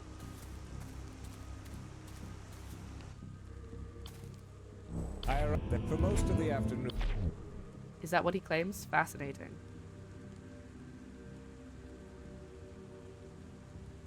That feels like a generic answer. I don't quite know what you're asking. Okay, so that's not necessarily a contradiction. Is that what he claims? Okay.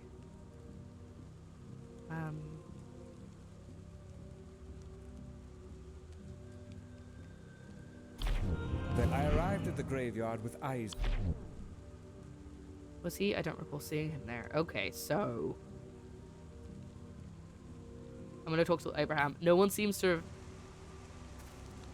seen him. And he didn't see Augustine. And he should have done, because Augustine was walking around over here and he was sitting right there. So he should have seen him.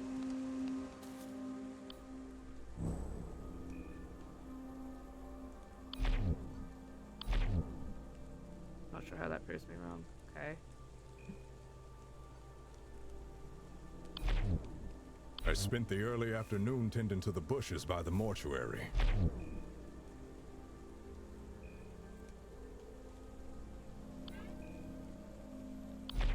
That's definitely Nerissa's. I've seen her using it at the table many times, getting the dead ready to rest. I suppose it cuts and injects and repairs. I've never used one myself. Why was it there, then? And he never used the shovel. Wait, there's a thing about digging the graves. Yeah, she sent me away. She does that when she wants to focus on her work. When I headed back to the mortuary. He said he was tending the bushes. No, but she said... Okay, When I headed back to the mortuary. She said he was tending the bushes. No, sorry. He said he was tending the bushes. She said he was digging the grave. Which are 2 very different things. Going back to Nerissa. Why are you lying to me, Nerissa? Huh? Huh? Why did you send him away? Is Abraham's presence so distracting? Yes. I don't like people to stand around and gulp while I'm trying to work. No offense. That's when I sent him away. Yeah, but he says... I don't think that contradicts what I said. It does! Then the boy asked to be taken to the rear fields before... I don't think he had time to tend bushes today at all. I asked him to dig the grave for the funeral. Right, so... How do I contradict it, though? Do I contradict it by saying the shovel? I need to give a bit of evidence or something someone else has said, and she hasn't specifically said... Oh, there we go. I could say that bit. Yeah, let's go talk to him again. Hey, you.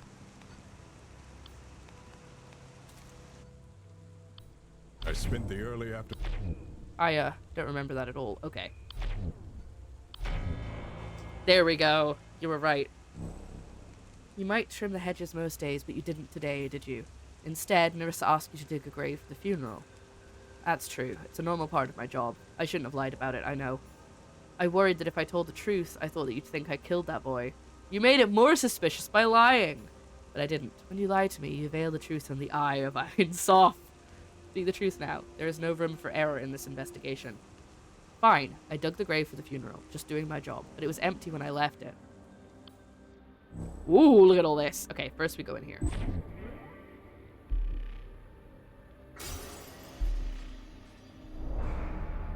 Integrity.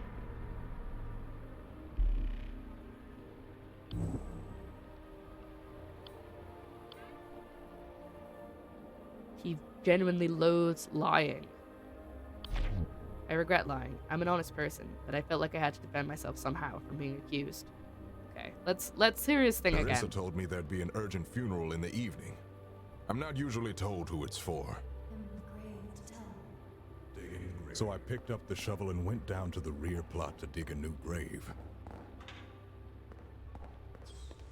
Now that makes more sense, because the shovel The was ground missing. was hard.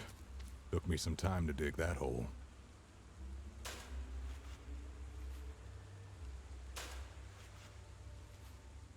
I love that. They even animated it.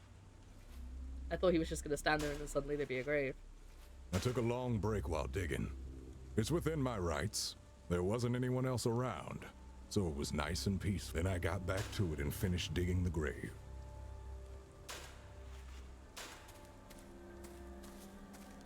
When the grave was ready, I walked back to the mortuary to let Nerissa know. Which is true, because she already corroborated When I that. headed back to the mortuary, Nerissa told me there was nothing else special to do for the day. So I left her to her work. I walked through the mortuary, then headed downhill towards the benches. Still not his footprints, though, because they go to the embalming table.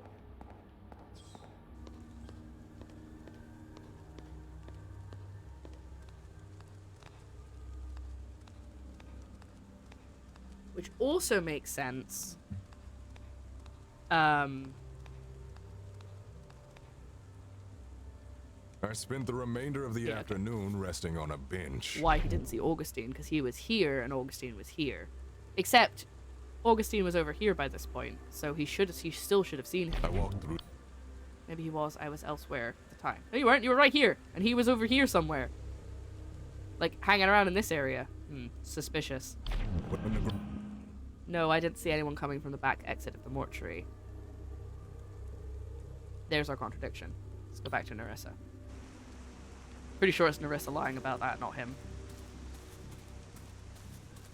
Yes, they should have crossed paths. Very good point. You know, I love this. I love having the timeline and not having to remember everything, you know? I was busy then, so I didn't see what he was doing. I don't think that contradicts what I said. Yes, but when you last saw him, he was headed towards the grave. That's right. He left the mortuary out the back. Maybe I should have contradicted Abraham with that, actually. He said he didn't see anyone, and what else is he gonna do? Just say the same thing again?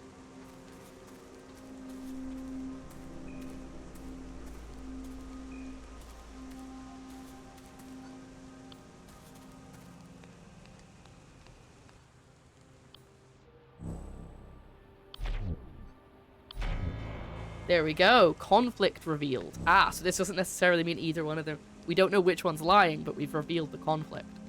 On my family's honor, I swear I saw no one while digging their grave. I certainly did not see Nerissa or the boy come through.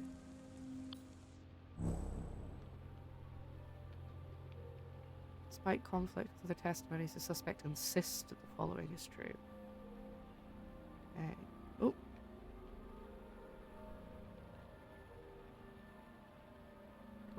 The sneeze did not happen. Okay.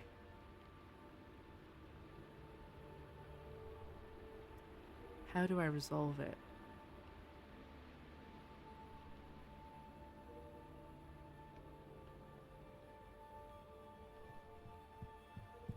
Okay, maybe I have to go to Nerissa again.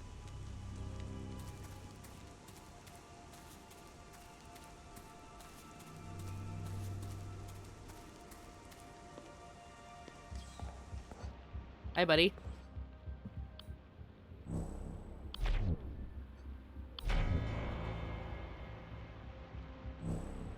I don't know why Abraham would lie, but the victim left through that door. I swear I saw it myself.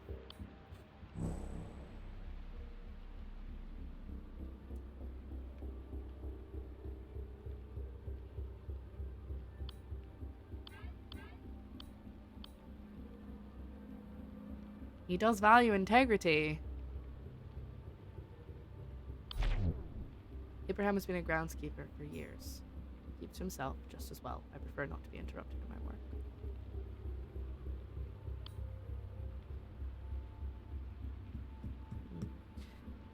Okay, I'm gonna take a quick break because I need to go pee. And I will be back shortly. I'm gonna say 10 minutes or less. And I'm also gonna call the orthodontist. And I will return shortly and we will figure out what's wrong and who's lying, if anyone. There we go, I can't pause it. Maybe the boy was grabbed out of view or called by someone else. That's true. Enjoy my wee break. Get it? Because I'm also going for a wee. Right. See you guys in a bit. Bye-bye. Bye-bye. Hello. Let's get back to solving this murder. Okay, so we found a conflict, a contradiction. But I don't know how to solve it. Because they both just say... Maybe I need to ask... I mean, he's not in the right place to answer it, but maybe I need to ask Augustine what he saw. See what if he's telling the truth, he wouldn't... If that's true, then Isaac must have died near the grave. Perhaps that's true, I wasn't there.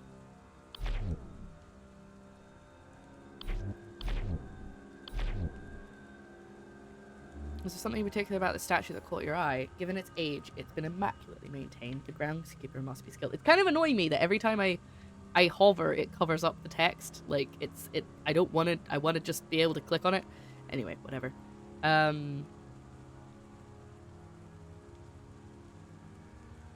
For most of... Is that what he said? Claims fascinating. Do you think any of this stuff is...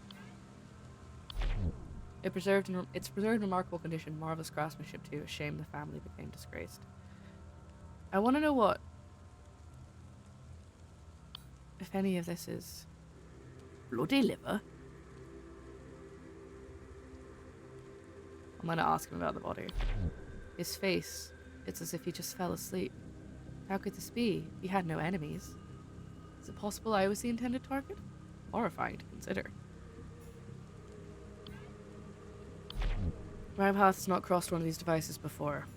It must be a tool of some sort, but for what purpose I can only guess. Okay, maybe the muddy footprints? Footprints in the mortuary? Unfortunately, I know nothing about this. Perhaps they are Isaac's. Okay. I am going to go and ask her about them. I think I already asked her about the footprints, but I'm going to ask her again.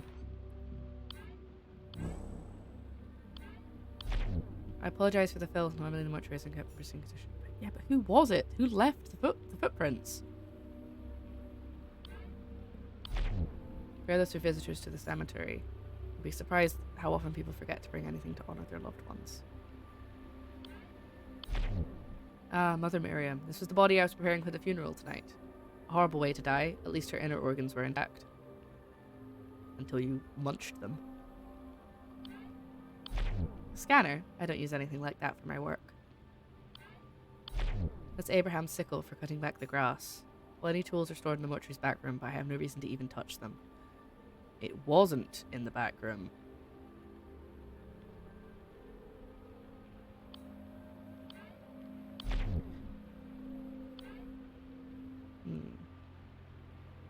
I need to catch Augustine in a lie, because...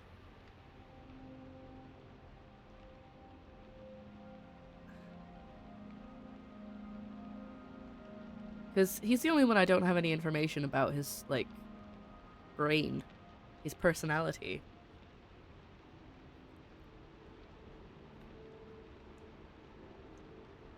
Okay.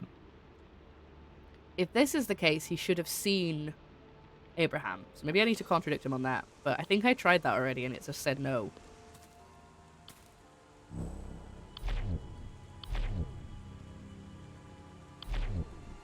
I know what you're asking. I arrived at the graveyard. Ah, it was a lengthy stroll. Tell me more about what you were doing. You doubt me? Show me proof that I was doing something else. No, okay. See what I mean? Like, I click on it and then I click away, but if I don't move away, it just covers up the text. It's kind of annoying. It's probably not the easiest to look at.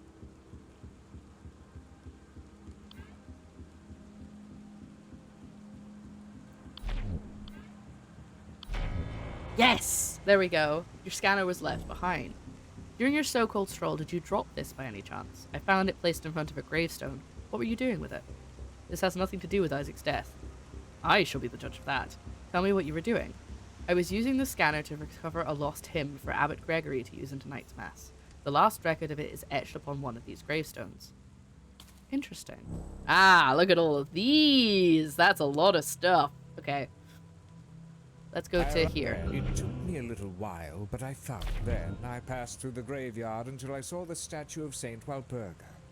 What? It took me a little while, but I found it. The grave of Sergius.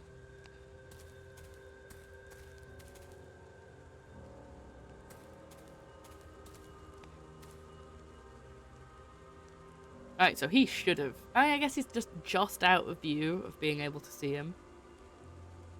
I placed my scanner in front of the gravestone.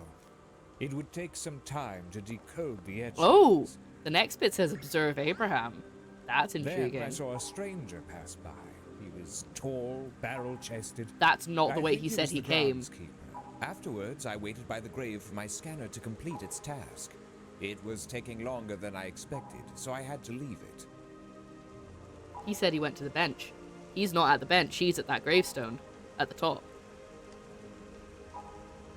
When the sun was setting, I wandered to the back area to meet that's the with same. Isaac and begin the few. At sunset, I wandered to the back area to meet with Isaac. Okay. I was surprised to find that when the sun was setting, I wandered to the back area to meet with Isaac and begin the funeral. After then, I saw a strange. I played. No, I saw him head to the headstone.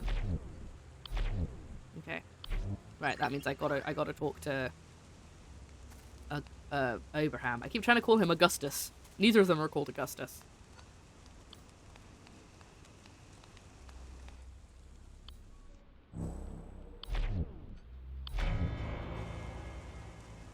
This isn't looking good for him. Lies. You didn't walk through the mortuary after speaking to Nerissa. You passed by the grave. Augustine saw you coming from the backfields. Fine, I did walk through the backfields, past the grave I dug. People always blame me for things I didn't do, so I didn't think you'd believe me. This sounds like you sounding more and more guilty, buddy. I haven't said I believe you yet, but we'll see. What was in the grave when you passed by? Nothing. There was no body, no blood. Nothing. Interesting that you mentioned blood. When the grave was ready, I walked back to the mortuary to let Nerissa know. Just When told I me she was in passed the by middle. the grave, Okay. it was still empty, ready for the funeral.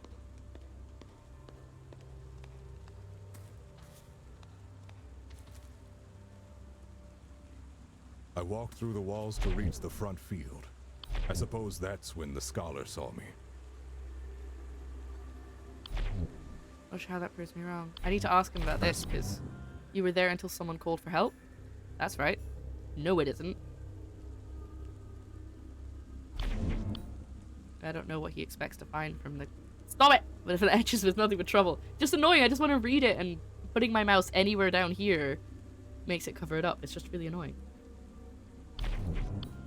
I didn't see him myself since I was busy with the headstone. What? You said you're on a bench. But it makes sense, doesn't it? It's the only time you could have headed towards the grave.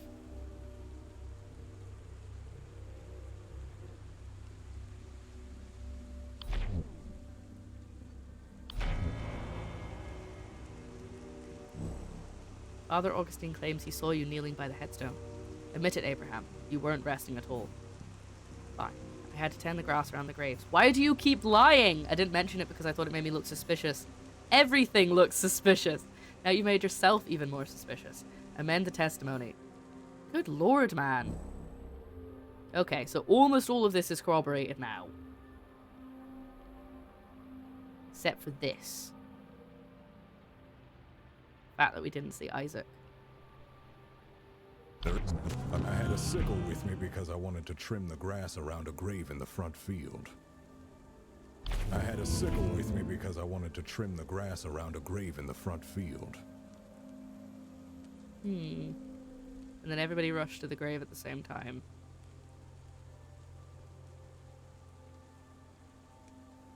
I went up and I got back to it and finished digging the grave. Why was the shovel... It's built to last, good workmanship. I usually leave it in the mortuary when I'm not using it. But you didn't, though. It was left inside.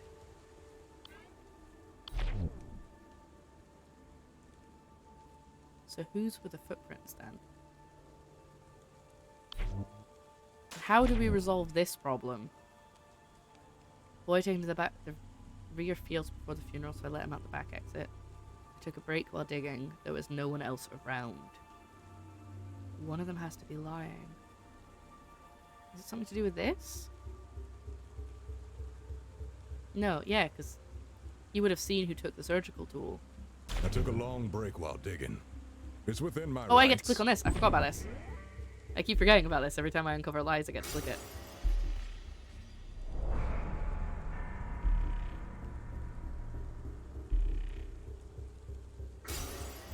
Last Scion, and then the Reef. Have I found a person? Have you found the drugs? No, I haven't found any drugs this time. I have a feeling, before I click on this again, I have a feeling that he killed him by mistake. And he tried to seal it up with the surgical tool.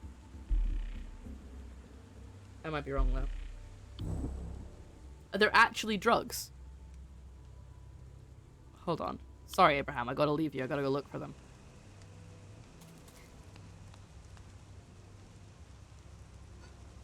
I did that one. Oh! I think I see him.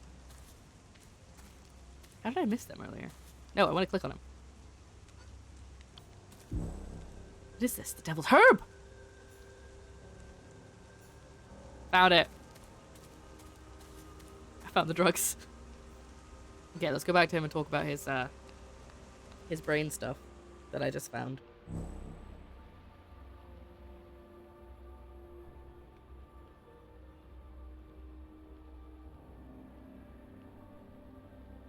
Interesting. He's got an interesting email. Okay, right. As a last descendant of a disgraced noble lineage. Is that gravestone his? 100 years ago, the church decided Sergius, my great-uncle, was a heretic, which I suppose he was. But ever since then, they persecuted my family, confiscated everything we owned, nobles to laborers overnight. I'm all that's left of Sergius's line. I took this job to somehow keep working on my ancestral lands one way or another. I was bitter when I started out, but I've discovered the work suits me. So is that what this is? Notice that. It's my family's old grave. We're not nobility anymore, but the abbey's grounds once belonged to my ancestors. It was all confiscated after my great-uncle Sergius was branded a heretic. Too bad for the rest of us.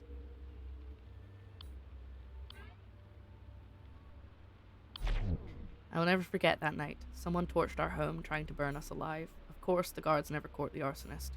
How could they, when it almost certainly was one of their own? Very interesting. Should I accuse? I feel like we've got motive. Then Isaac's not really anything to do with it. Why would he try and kill Isaac?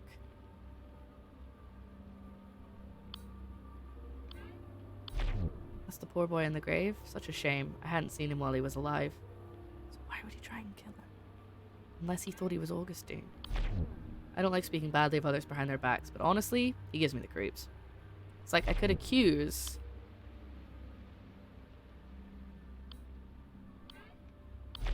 The sickle could have been used to slice up the victim's body. Doesn't this belong to you? Of course it's mine. I use it to cut the grass away. That doesn't mean I killed someone with it. Tell me, if you think I killed that boy, when could I have done it?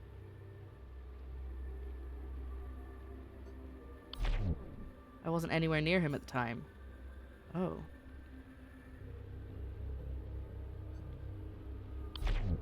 Let's assume Isaac passed through the mortuary and headed towards the rear fields. You were the only one nearby, digging the grave for the funeral. And once Isaac arrived, you attacked and buried him. That's ridiculous. I was alone. Exactly why you had the opportunity. Motive. That's what I'm getting stuck on. The boy had nothing to do with my family's death. I had no reason to hurt him. My lineage had nothing to do with this. Leave me be. Yeah, I don't have a motive. There isn't a motive.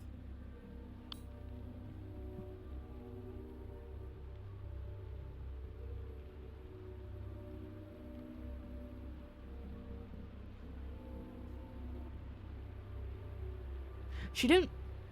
okay, so if Nerissa did it, she could have done it during the preparations with the surgical tool, but what would on earth would her motive be? Unless she was going to eat him. I don't know what to do with this.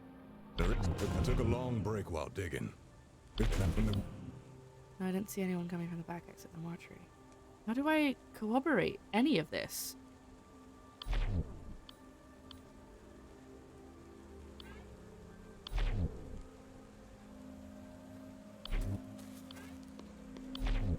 Can't be my footprints. It's true I went inside, but it was after, before the rain.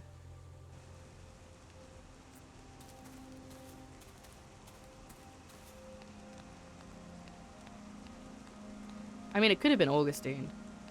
I don't know if I trust him. He's the one who brought the spear with the demon in it. Daemon, sorry.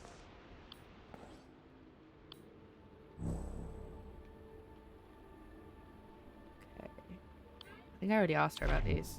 Yeah, she just says, sorry about the filth.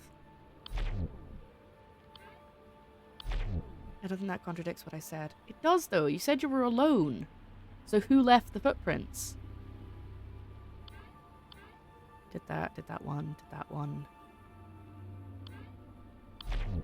That contradicts. Oh, sorry, I'm not supposed to be Early Mm. doing this afternoon, I informed Abraham of the funeral scheduled for this evening.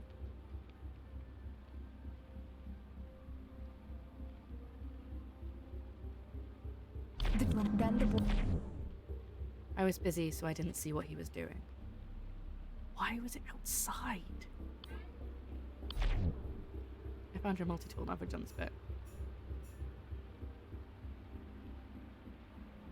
I never asked it. Did I ask Abraham about the multi-tool? I feel like I'm definitely missing something obvious. I don't think there's any lies that I've wait, hold on. Did I get his secret thing? I don't think I did. I think I uncovered his lie, but I never clicked his head. Yes, I didn't. Okay, so that's an extra bit of information. Disappointment? In who, Isaac?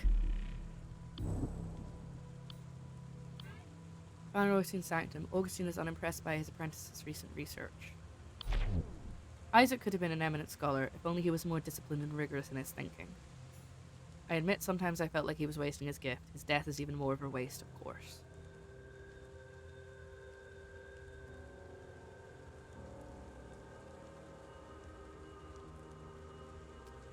Okay, I'm going to accuse him. Isaac's wounds indicate a blade was used to kill him. I have nothing of the sort. Yeah, how would he have gotten the surgical multi-tool? That blade is sharp, I admit. It appears to be for surgical use, meaning it's from the mortuary. I've never stepped inside, so I have no way of obtaining it. I assume this is the gravekeeper's sickle. I bought no such thing here. Yeah, there's not really anything. I don't have a means.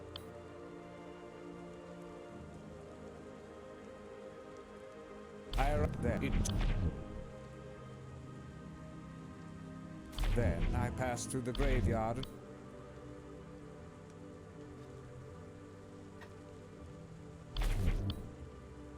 No reason to doubt that she showed the bouquet, but I wonder why Isaac would leave the bouquet at the mortuary. I didn't think he feared my disapproval so much. Perhaps he was more sensitive than I knew.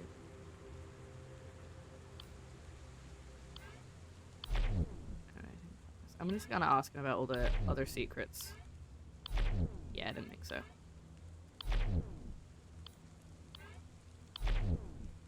My apprentice, he had such potential, it breaks my heart to know it will never be reached. I only knew her by reputation. Abbot Gregory spoke very highly of her. My name is Augustine. I am a scholar, primarily of daemons and aether technology. I assume he keeps the grounds, but other than the statue, I don't see that there's much to do. She looks suspicious. I've never seen her before, but she rushed from the mortuary when I called for help. She's reputedly quite perceptive and reliable. She probably has more insight to help you with than I. Can I ask her to elaborate on the finished preparations, maybe?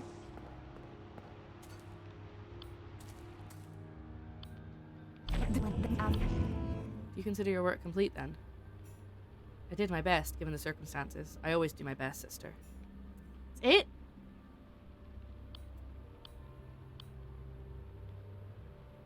Okay, I'm going to accuse her now. I think I did it. Tell me, how could I have done it? Surgical multi-tool is designed for precise incisions into hardened tissue. It would have sliced through a living body with ease. Besides, nothing else could have allowed the killer to seal the wound on the victim's stomach. I wonder what that means. I was preparing the body entirely. When could I have done such a thing? Sister Ada, I couldn't have killed the victim shortly after Abraham left. The victim would have had to wait inside the mortuary when Abraham was here. Surely Abraham would have heard footsteps or rustling.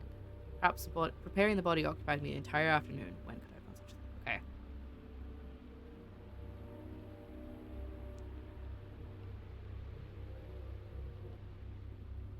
Okay. She's got a point.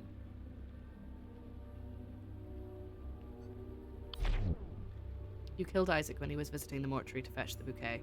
I admit he came by, but he left shortly afterwards. If he died in the mortuary, why was his body found in the grave? Because his body was moved? This was when it happened.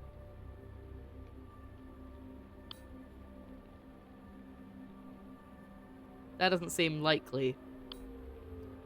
I've never met the victim before today. Why would I want to kill him? My past has nothing to do with the victim. I've never met him before today.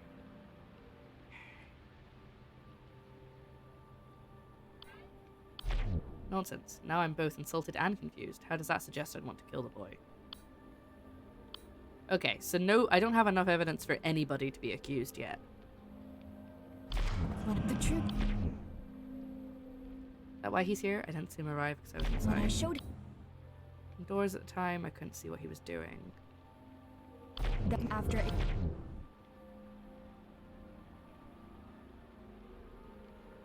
I need to figure out how to fix this The boy conflict. asked to be taken to the rear fields before the funeral, so I let him out the back exit. Can we perform an autopsy on the victim's body, Nerissa? Have you done... I have your multi-tool here. Is this truly necessary, Sister Ada? The victim's cause of death is quite clearly from having his throat slit. There's something peculiar about that abdominal scar. Let's reopen it and see what lies within. Good! Okay, we can get someone now. As you wish, sister. Please give me a moment. There. It's ready. Good. Let's have a closer look. What's this? His liver? It's loose. It's not attached to the rest of his organs at all. It's drained of blood. Is that... Did they swap the livers over? It's an embalmed liver. You can tell by the patchy colouring. But I have no idea where it would be in the victim's body when he'd only just died.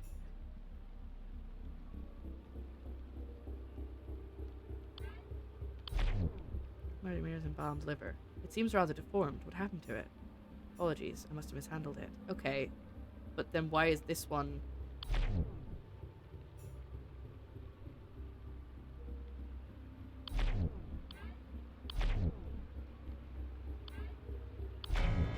There we go. There we go. This liver is still bloody. How could you possibly claim that it's ready for burial? I couldn't finish the burial preparations in time because I misplaced my surgical tool. I searched all over the mortuary for it, but I couldn't find it anywhere. Because it was outside, buddy. Let's go to here. That mid-afternoon, Abraham barged into the mortuary, bellowing that the grave is now ready. I sent him away to focus. After Abraham left, I noticed that my multi-tool wasn't in my pocket. I searched all over the mortuary for it, but it was missing. Well, I've got it here. Is that why there were muddy footprints, maybe? Because you went outside to look for it? No, because you would have found it if you'd gone outside. Lies unmasked, I hope their pants are on fire right now. Well, her third eye is glowing. New incisions, but that made things slower and messier. I'm not pleased with the results. Let's see, what's in your head, girly?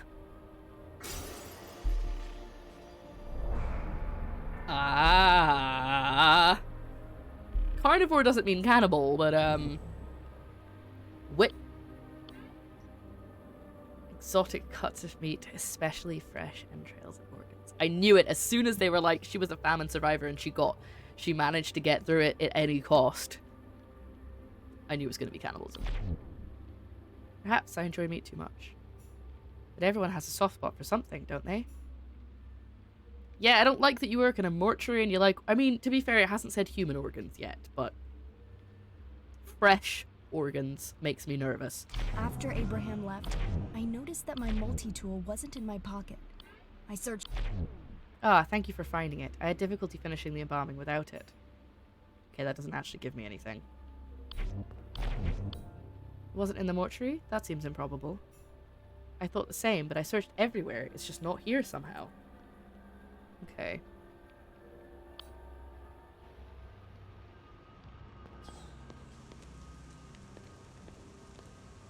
I'm gonna ask Abraham about that.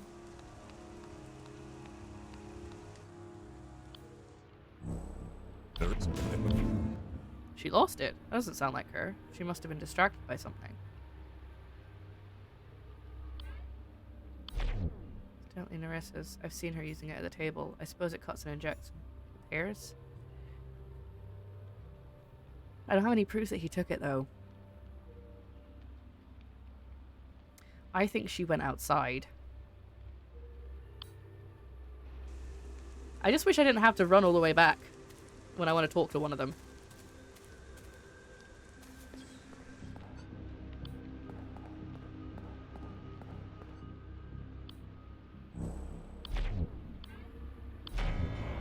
Perfect. I was hoping that would be enough. Explain these muddy footprints, Narissa.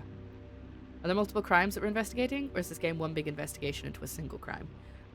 This is the second crime that we're investigating, but it is tied to the first one in that the body that's on that table is the person who was killed in the first crime. But other than that, it's not. It's we're solving it because of plot reasons, but it doesn't seem to be related to the first one, if that makes sense. Indicate someone left and then returned to the mortuary during the rain. Given that Father Augustine remained outside and Abraham left before the rain, these must be your footprints. I'm sorry, Sister Ada, for the lies and for the filth.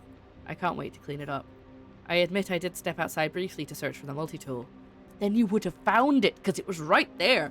Since it was raining, I couldn't find anything, so the embalming remains sadly unfinished. Incorrect. Why would you assume it would be outside? I suppose I panicked. I thought it may have rolled outside when the door was open. Thank you for finding it. I had difficulty finishing the embalming without it. Yes, but the point is, it was... Found your multi-tool. I'm truly grateful. It was lying in the grass. There we go. This is her last thing, so what is it? Called it! I knew it! I knew it! Knew she was a cannibal from the beginning. Hey, Kat, do you want to tell me about this? It's a terrible tendency of mine, but it's harmless, I assure you. I only nibble at the entrails so no one would want. Grim. Okay, so that's when she could have killed him, right? Stand for accused.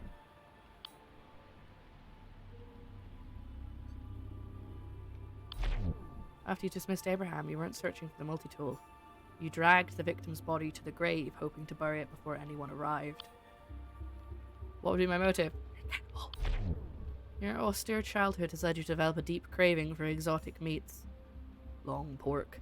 Especially a certain rare flesh that had sustained you in a time of need. Working as an embalmer must have tempted you day in and day out. You were so virtuous for so long. You have handled the... Oh, I bet it's the big demon, the one that makes you eat weird things. That makes sense. You could easily imagine the taste, the texture, yet you resisted. Then Isaac arrived, and the demon spoke. You could no longer ignore your hunger. This is so gross. I don't want this described to me. Fresh, juicy liver at your fingertips would be so much tastier than the cold entrails you'd handled from corpses. All you had to do was slit open his stomach, like you'd done hundreds of times before. Ain Suf sees all, Nerissa. You didn't even clean your face! You are the only person who could have killed Isaac. Do you deny it? Curse you, and curse Ain Suf. How can the eye see all? Does it see my suffering? Where was Ain Suf when my family was dying in the street, chewing on leather just to live another day? The famine was a test, Nerissa. Ain Suf wanted you to demonstrate your faith, your will to live. Not super down with this explanation. Have you ever felt true hunger? When you haven't eaten for days, reality shifts. The body needs. We all have our challenges set out before us, Nerissa. Some more difficult than others. Do you think I was the only one that fed on human flesh? It's not for me to judge what you did back then. That's between you and your confessor. But today, you murdered an innocent youth so that you could feed on his liver. A daemon has possessed you. Confess, Nerissa. Speak the truth. It is time.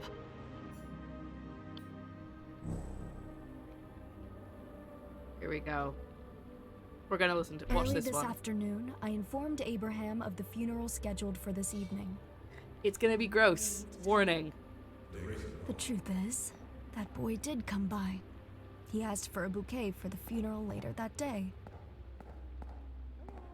Hello. I'm grave to tell.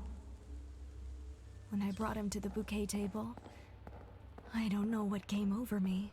I'm gonna zoom out a The bit, actually. I hunger don't think we want to clenched see it my that belly close. Suddenly, I've seen the butchers do it.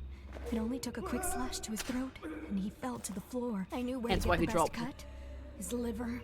It was still warm. I couldn't believe the taste. Like nothing I've eaten before. Heavenly. Very gross. I wasn't wrong.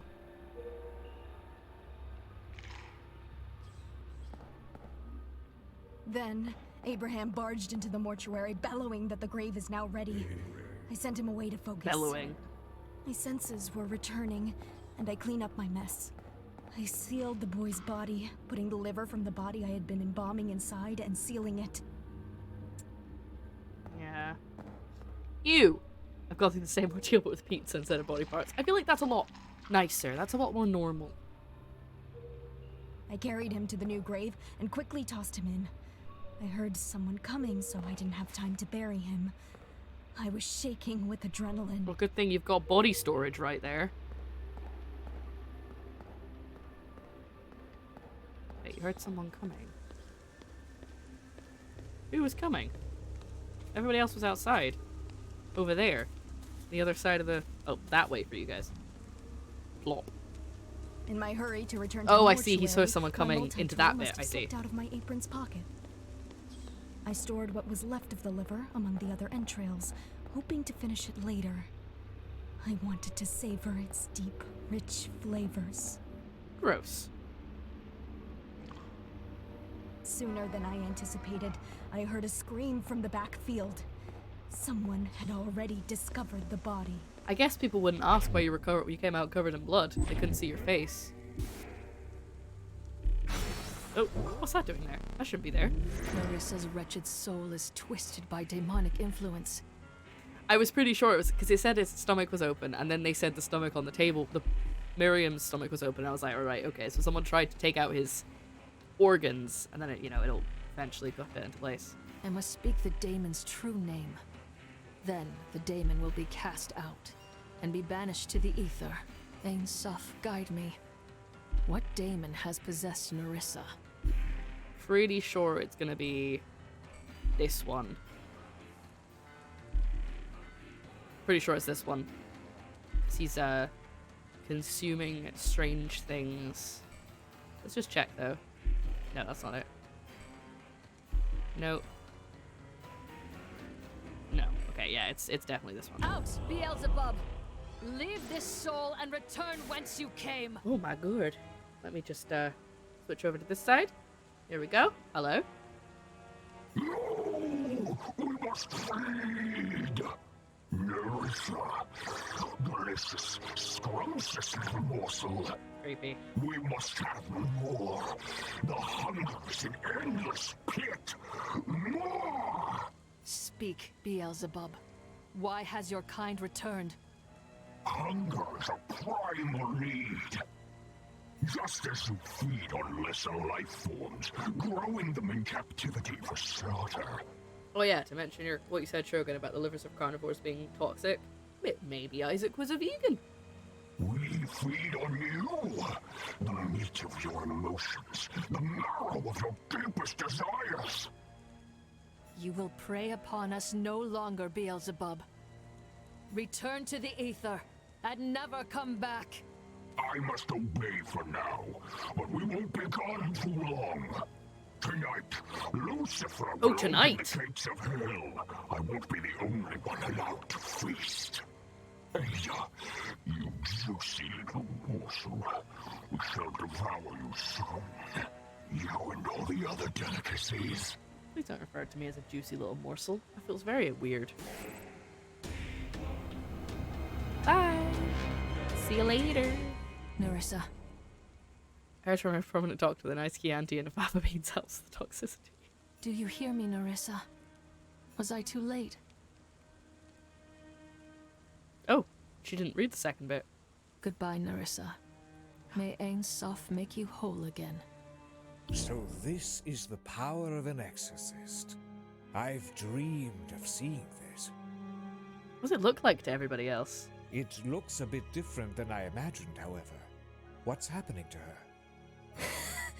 Oh, she is alive. We're good.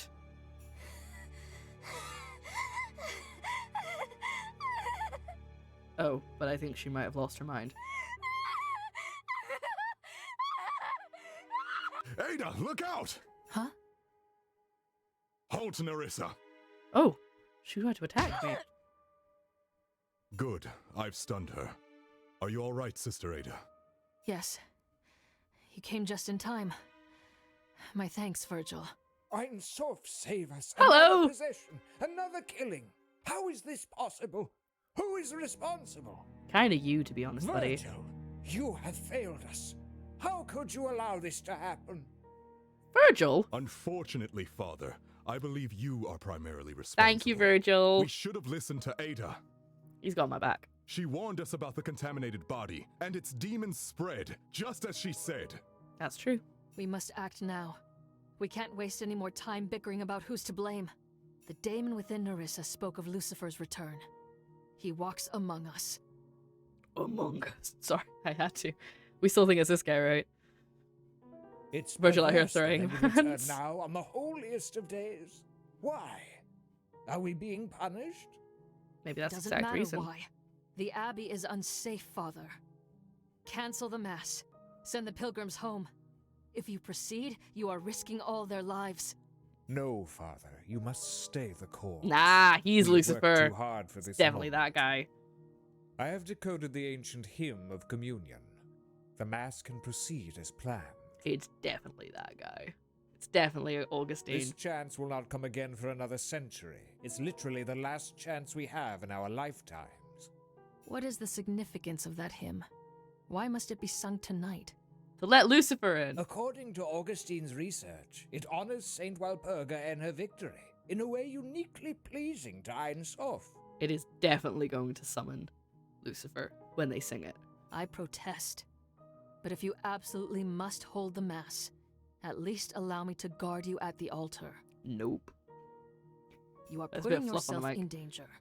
What if you were possessed? That How are you may gonna be stop that? Unwise, Father. Surely if things are as dangerous as you say, nobody should be trusted. Oh, it's so him. It's so him. How do we know this supposed exorcist is not the pawn of Lucifer? That's absurd! You witnessed the exorcism! No, I saw her turn a woman into a rabid beast. What really transpired in the ether when she supposedly exorcised these demons? She invokes the demons' names. She knows them more intimately than any of us. You study them. That's your whole thing. I speak their names to control them and then banish them. You know this. Or perhaps you are being used by them. How would we know? The only thing that possesses me is the flame of Ein Sof. I shouldn't have to defend myself. Yeah, you tell him, girl. Actually, what Augustine says makes sense. We should be extra cautious, just in case. Of course you think I that. don't want you at the Mass. If you truly believe Lucifer lurks at my abbey, find him. Unmask him. Search the grounds as you like, but stay away from the chapel or I will have you put in a cell. What if he's in the chapel, though? Nothing can be permitted to interrupt the Mass and the hymn. Especially after the events of today. Saint Walpurga deserves to be honored for her victories. Inquisitor, Augustine, come. We have much to prepare. Very wise, Father. As always. Farewell, sister. It would be best if you were wrong, Ada. But I am filled with dread. He didn't say that bit. That's because it is. Lucifer will strike tonight, Virgil. Because what I is? only What? pray he strikes at me instead of at the Mass. Stay vigilant. There we go. Poisoned by Father Augustine against me, Abbot Gregory ordered I remained outside the chapel for his mass. At midnight, the gathered pilgrims lifted their voices in praise to Ein Sof, but were cut short by a thunderous crash. Another soul taken. Ooh. Ooh. We're gonna keep playing. I was gonna say this is a good point to stop, but we've only been live for like... We've got another hour left of stream. Think we can finish the last case in an hour? Well, I don't know if it's the last case.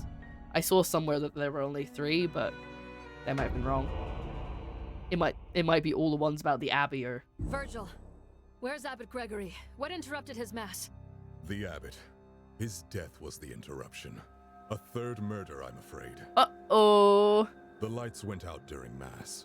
Moments later, the statue of Saint Walpurga crashed down from the ceiling, impaling Abbot Gregory with its spear. It doesn't happen to be the same spear that Augustine brought, does it? Because that would be very suspicious.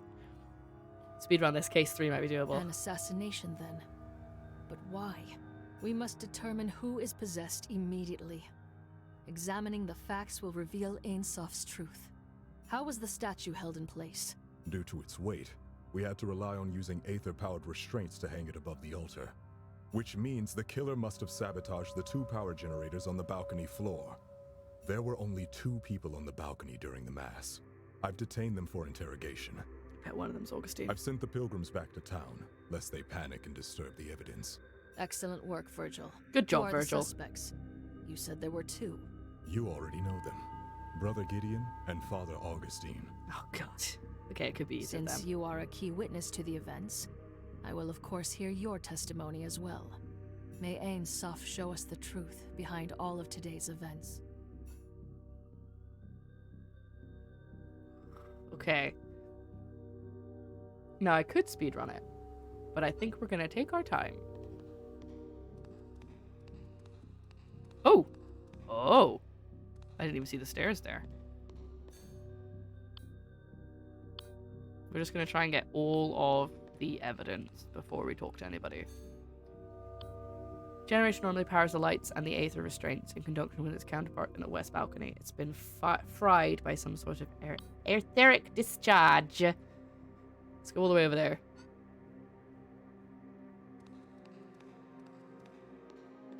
Just check there's nothing on the way that we can click on.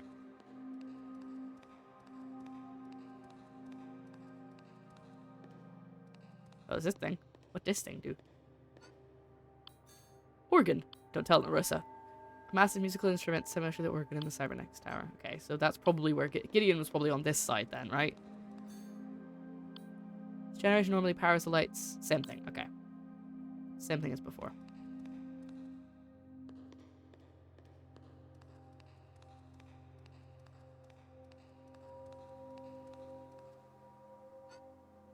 Let's have a look at the body. Yep, he's definitely been impaled. Abbot Gregory was stabbed through the chest by the statue's spear while giving him his communion mass. Hanging stone statue of Saint Walpurga. It was recently outfitted with a spear relic and suspended above the altar using aether restraints. Spear held by the statue seemed to have an etheric mechanisms of unknown origin. Yeah, that'll be the thing that they were working on. Let's double check. There's nothing else here we can click on. I think everything. Yeah, I think we've got everything. It's time to get our This can't be statements. happening. Yet another death? Am I to be blamed again? You weren't blamed. Calm yourself, Gideon. Yeah, Gideon. I'm innocent. Even more, I'm a victim here. I was attacked. Surely that puts me above suspicion. You were attacked? By whom? I couldn't see them, whoever it was. They attacked me from behind. I was knocked unconscious until the guards found me. Well, there we go. At the start of the night, I was waiting near the organ. I knew he'd be up there. I wish there was a skip button. When the mass began, I played the entry hymn on the organ. I think I played well enough, though I didn't have much time to practice it.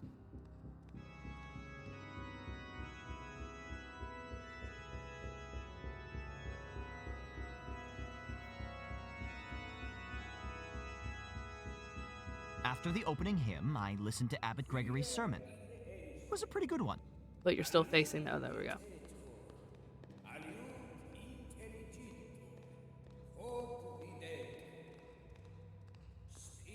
Alright, have a good lunch, Mox.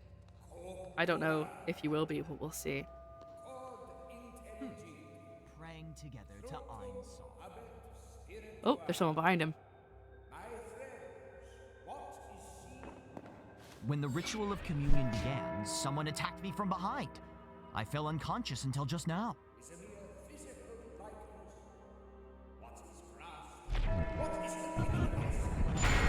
Oh my god. Squash. Let's watch that happen. Is he T-posing? After the I think I broke him. ritual of communion began, someone attacked me from behind. I fell unconscious until just now. Oh no, he's not T-posing. Is he? He's T-posing. Is he supposed to be doing that? I guess he's maybe praising rather than...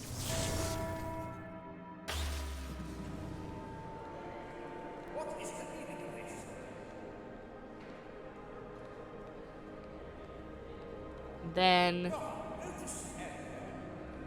Plop. Wow, actually, their lights were off for a while, right?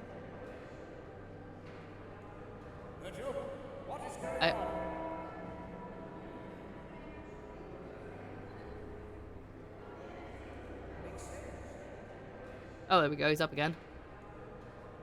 I'm surprised he didn't move. Like, I would move. Oh. What's happening over there?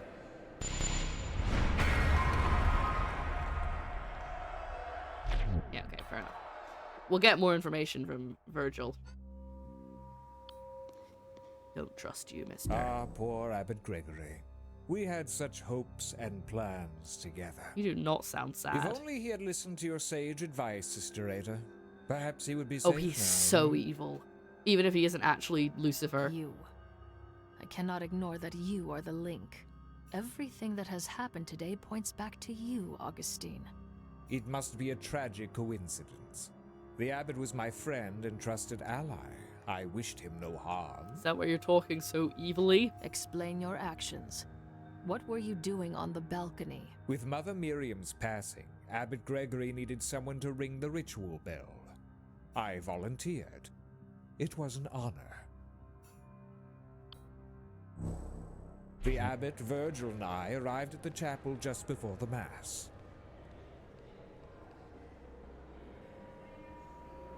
I'm just gonna let it play through because I want to see what's happening. As you command. When I headed to my seat for the Mass to begin, I was rather excited for the proceedings. Oh, there's somebody up there. Look. There's somebody up by the bell.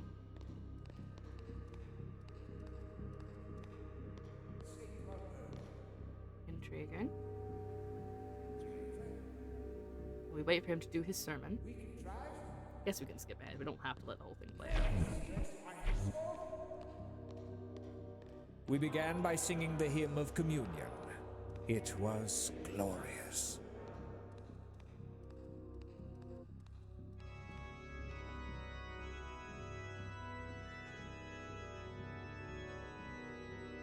Stay calm. Love the stay calm one. When the sermon started, I headed to the balcony to prepare to ring the bell. Gideon turned around very slowly, so he probably can't confirm that he left or that he was down there.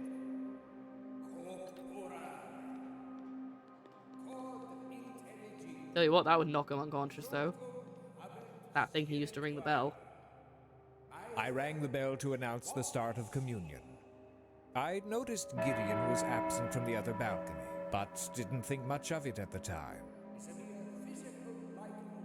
Okay, so he was knocked unconscious. I rang the bell a second time. Yeah, there's no way he could have done that.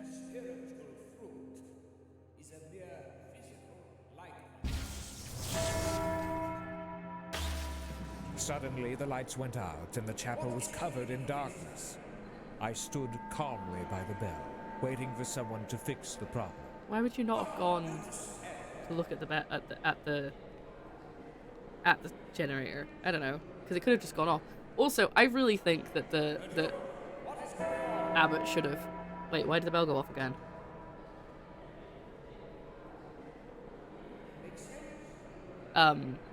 He should have moved. Like, if it was me and the power went out, the power that is holding the statue above my head in place, unless the lights weren't connected to it. Moments later, the statue dropped from the ceiling. Okay, maybe the lights and the thing weren't connected then. And I saw the abbot impaled by the statue. I'll never forget that image. That's when Virgil arrested me. That was quick. What was Oh no, it's not Virgil, is it? Please don't let it be Virgil. Because we don't know what Virgil was doing the whole time. And he could have been the one knocked him unconscious. We must bring divine justice upon the sinner who killed Abbot Gregory. I only wish I could act as Inquisitor here, but I submit to your authority. This is what I witnessed tonight.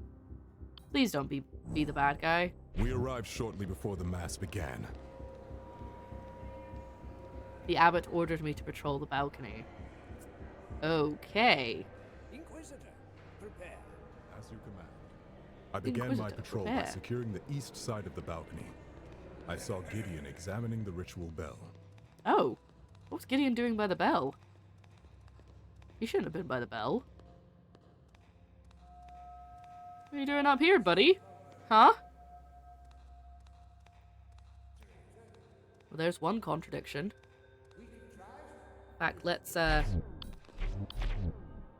No, he's lying. I saw him on the east balcony at the time. Okay, well that's one thing to work. That's one thing to do. I contradict him. Yeah, okay. It's the other way around, I guess. Let's go to here. Then, I patrolled the south balcony.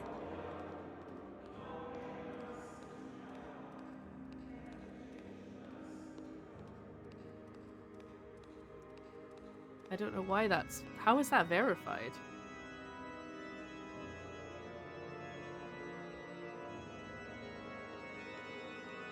Why did you stop for so long?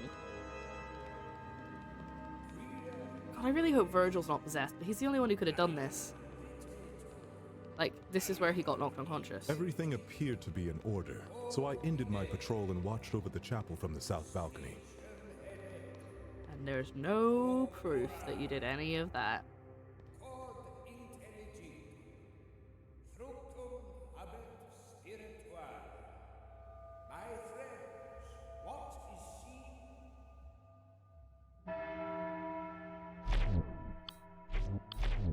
I did find Gideon laying on the floor, however, I doubt he was unconscious for such a long time. As I heard the ritual bell ring for the second time, the lights went out.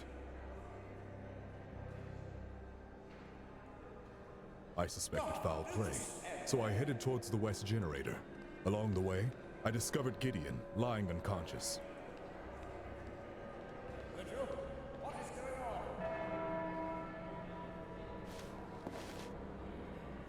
Kick. What are you doing on the ground, buddy? To protect the remaining generator, I ran towards the east balcony. Along the way, I heard an explosion. That's when the statue drops. Then, the statue's aether restraints deactivated, dropping and impaling Abbot Gregory. May he rest in peace. When I arrived at the generator, Augustine was standing nearby, smirking at the carnage he caused. I arrested him there and then. That's a very different story. No, he's lying. I arrested him in the northern ledge of the eastern balcony. Okay, we're gonna go with you're telling the truth at the moment, Virgil, but right now everybody else is lying and I'm getting suspicious. Being thorough, are we? I confirm the Virgil arrested me at that time. Oh, okay, he was lying. Right, okay. Liar, when Virgil arrested you, you were not standing by the bell. You were standing near the generator, overlooking the altar. True, but what does a few feet matter? You were the only one near the east generator before the statue fell. Perhaps you sabotaged it. Ah, but I only approached the generator because I heard an explosion. I arrived after the sabotage, not before. Well, but no one was anyone there? Let's find out. We're gonna find out some secrets. Right. We stan an LGBT man. Okay. I'm of course joking. What's this say? Augustine remains strangely confident that everything will go as he planned. Is that what you see deep within me? Interesting. I suppose it's difficult to remain humble when I feel everything that happens is so very predictable. When I saw the abbot impaled Oh, that's by the loud. statue. On the other balcony, I could see someone looking down at the altar. That's when Virgil arrested me.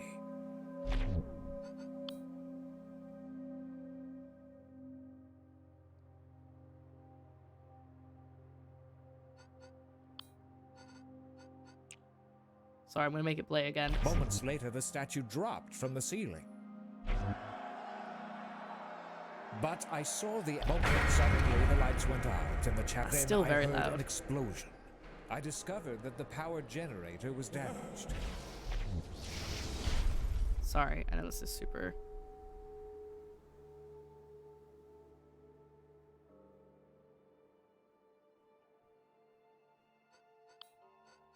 Unprofessional. There we go. We discovered that it was damaged. I can hear a bell, though, when people are talking, and no one's mentioning the bell. But let's talk to, Gideon, because he says...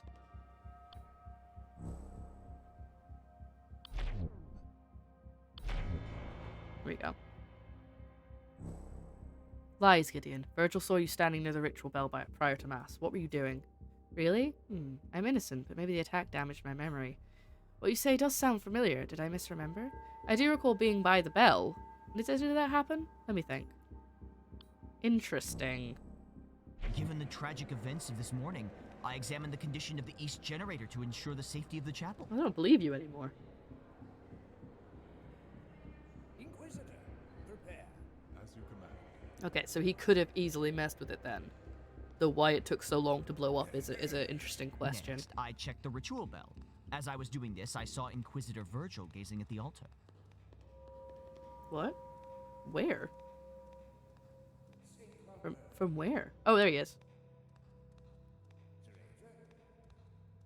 He didn't gaze at the altar. He said he went to check the generator. Well, now I'm I knew really Mass was confused. about to begin, so I headed back to the organ. Okay, that's the only bit that's different. Okay. Virgil, why are you lying to me, buddy? I began my patrol by securing the east side of the balcony. I saw Gideon examining the ritual bell. Everybody's lying to me! Why do you lie, Virgil? Gideon saw you on the balcony looking down upon the abbot and Augustine. I didn't want to distract you with my trivial details. It's true I was watching the two of them. I suspected Father Augustine was up to something.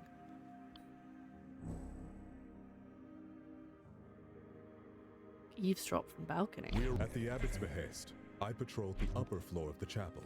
First, I secured the east balcony. I went up the balcony, but I listened in on the abbot and Okay, so Augustine I wasn't in think his they were seat. discussing the ritual of communion. I've also forgotten to click on the eye of Gideon again. I was suspicious of Augustine, Okay. but I... Oh no, I forgot to look at his. Okay, let's go back to Augustine.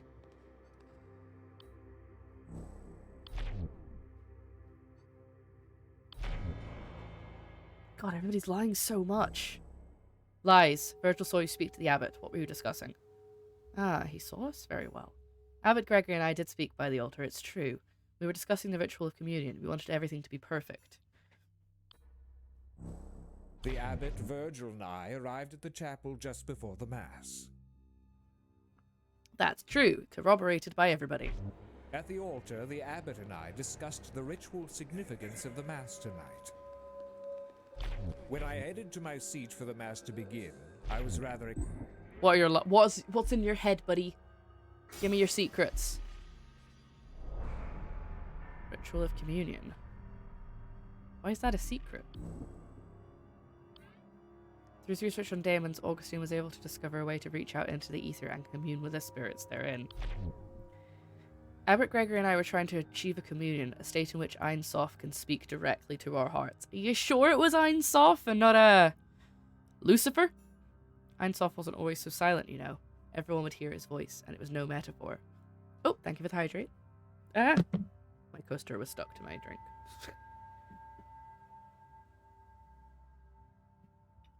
I'm almost out of water.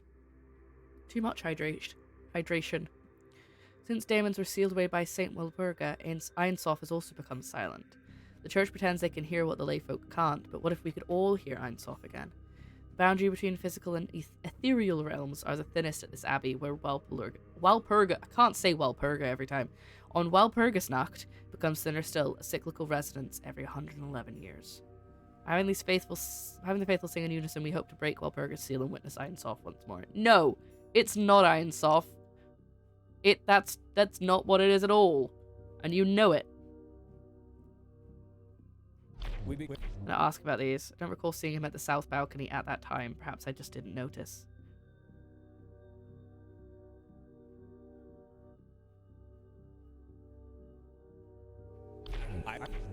Yes, the lights did go out around that time. However, I don't recall seeing Inquisitor Virgil at the south balcony. To be fair, I had difficulty seeing much of anything. Okay. Right, you. I've got to look in your eyes again. Well, in your brain, not your eyes. Show me your brain. Smash. Oh.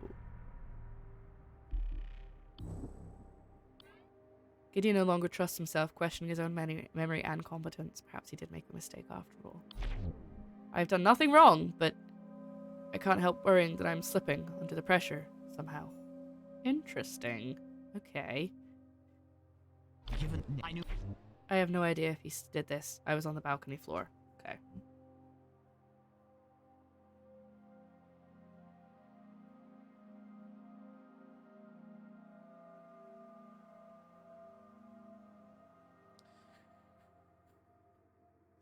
I think he was knocked unconscious. Truly, you were laying on the floor that whole time. That's right. By the time I wake up, the pilgrims have been sent away.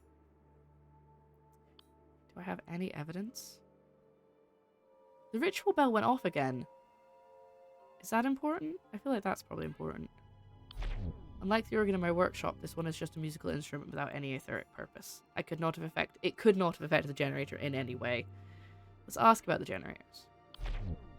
Works in tandem to provide etheric energy to the chapel. Each is a backup for the other. If necessary, only one generator is enough to power critical systems.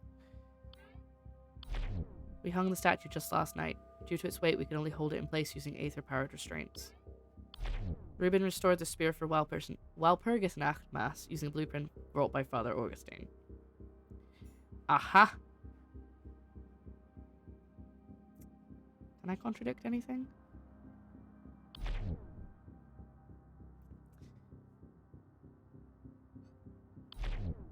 Okay. I don't think anything he said can be contradicted at the moment. I'm gonna ask him about the unconsciousness again. We're at the. I was everything. I did find Gideon laying on the floor, however, I doubt he was unconscious for a long time. Why did you position yourself at the south balcony? It gave me a clear vantage point of the entire chapel.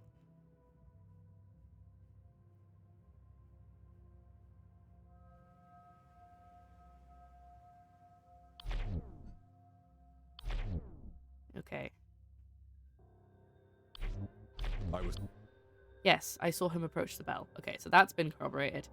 That nobody knows if he was there.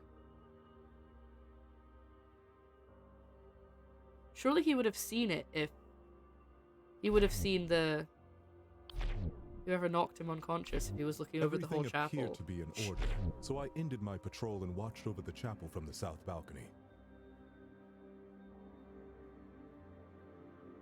As I heard the ritual bell.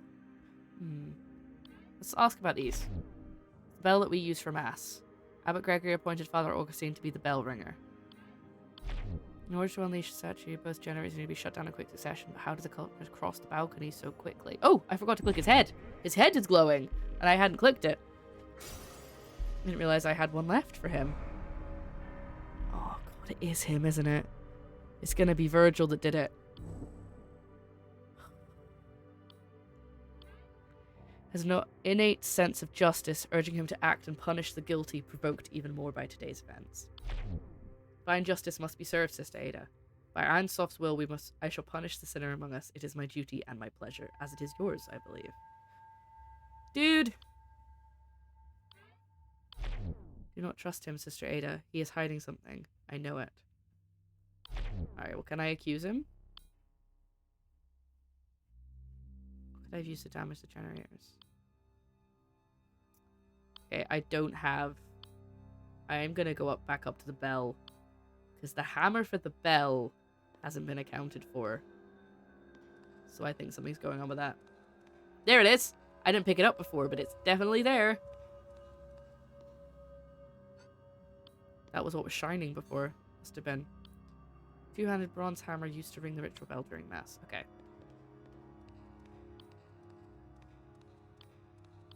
I'm gonna go back down and ask him about this.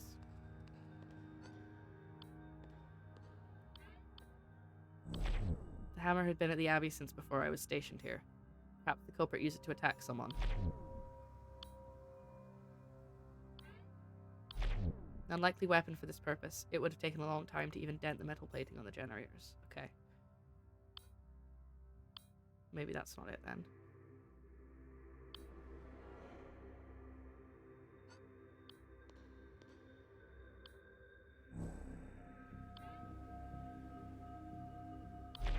It's an old hammer with no etheric enchantments. Enhancements, oh my god. No, it was enchantments, I got it right the first time. So heavy it is, it would be very difficult to damage the generator with this hammer. Yeah, I'm thinking about how you were knocked unconscious, buddy.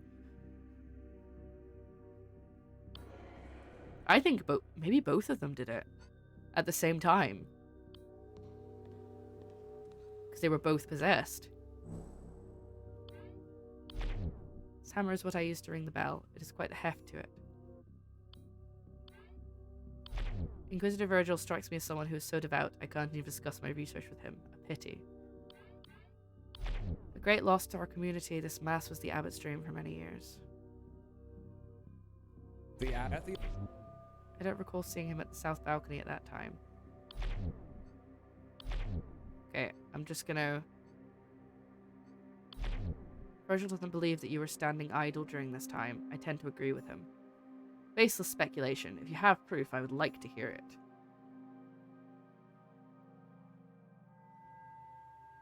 Bell went off again.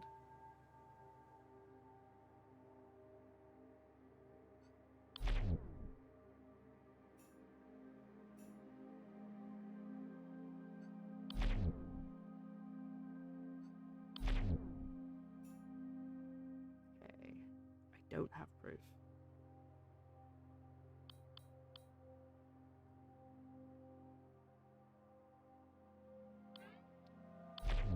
Seems logical. Okay. It's rather old bell. It may be older than the abbey itself. We began. How can I trust you are not doing something else? Sister Ada, why would I be doing anything else at this time? I did not translate the hymn just to hear it sung by some pilgrims. No, I had to be part of this glorious moment. I was singing with all my heart.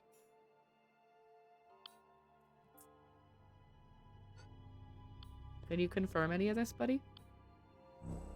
We're at the. You may have sat down and I don't know for certain. I was suspicious of all. I'm not sure what he was doing at this time. But surely you would have been able to see him, because he was right here.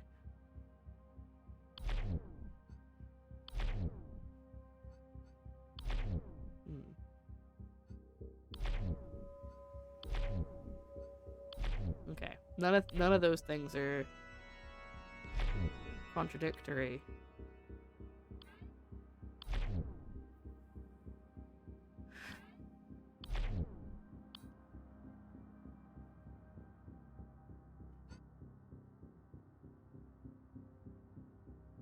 He wouldn't have seen anyone.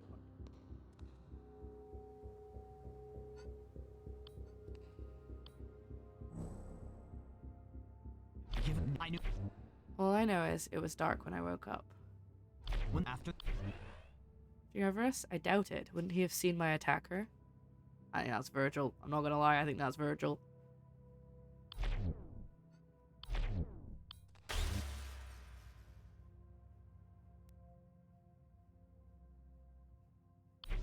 I'm missing something.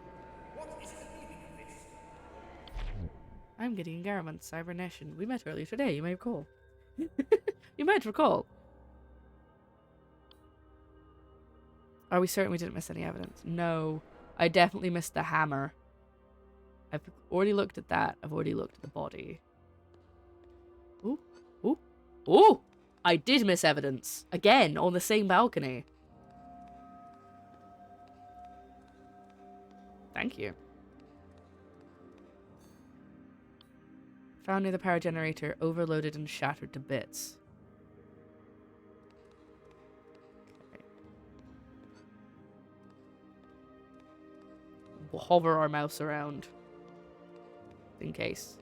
Oh, there's something there. Oh, it's the herbs! It's the herbs again.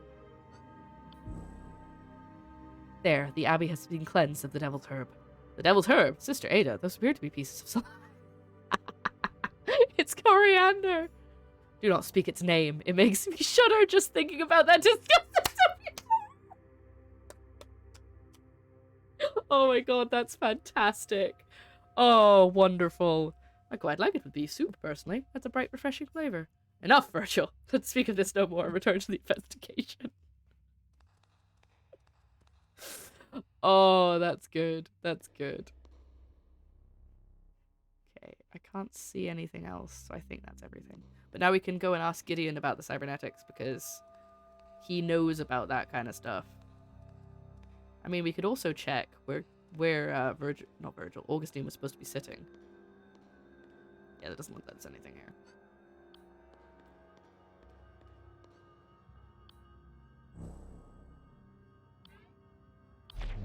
Those were found by the East Generator. It's hard to say, but I would guess it used to be an arm. It's a rather advanced model. We've only made these for Inquisitors. It can distort etheric energy to incapacitate someone. Even supports remote activation, useful for ambushing fugitives, I suppose. Virgil.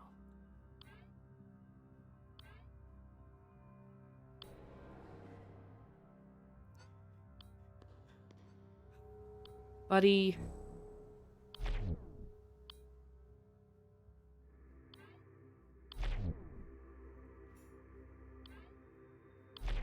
Your arm was the only aether-powered device that could have damaged the generators.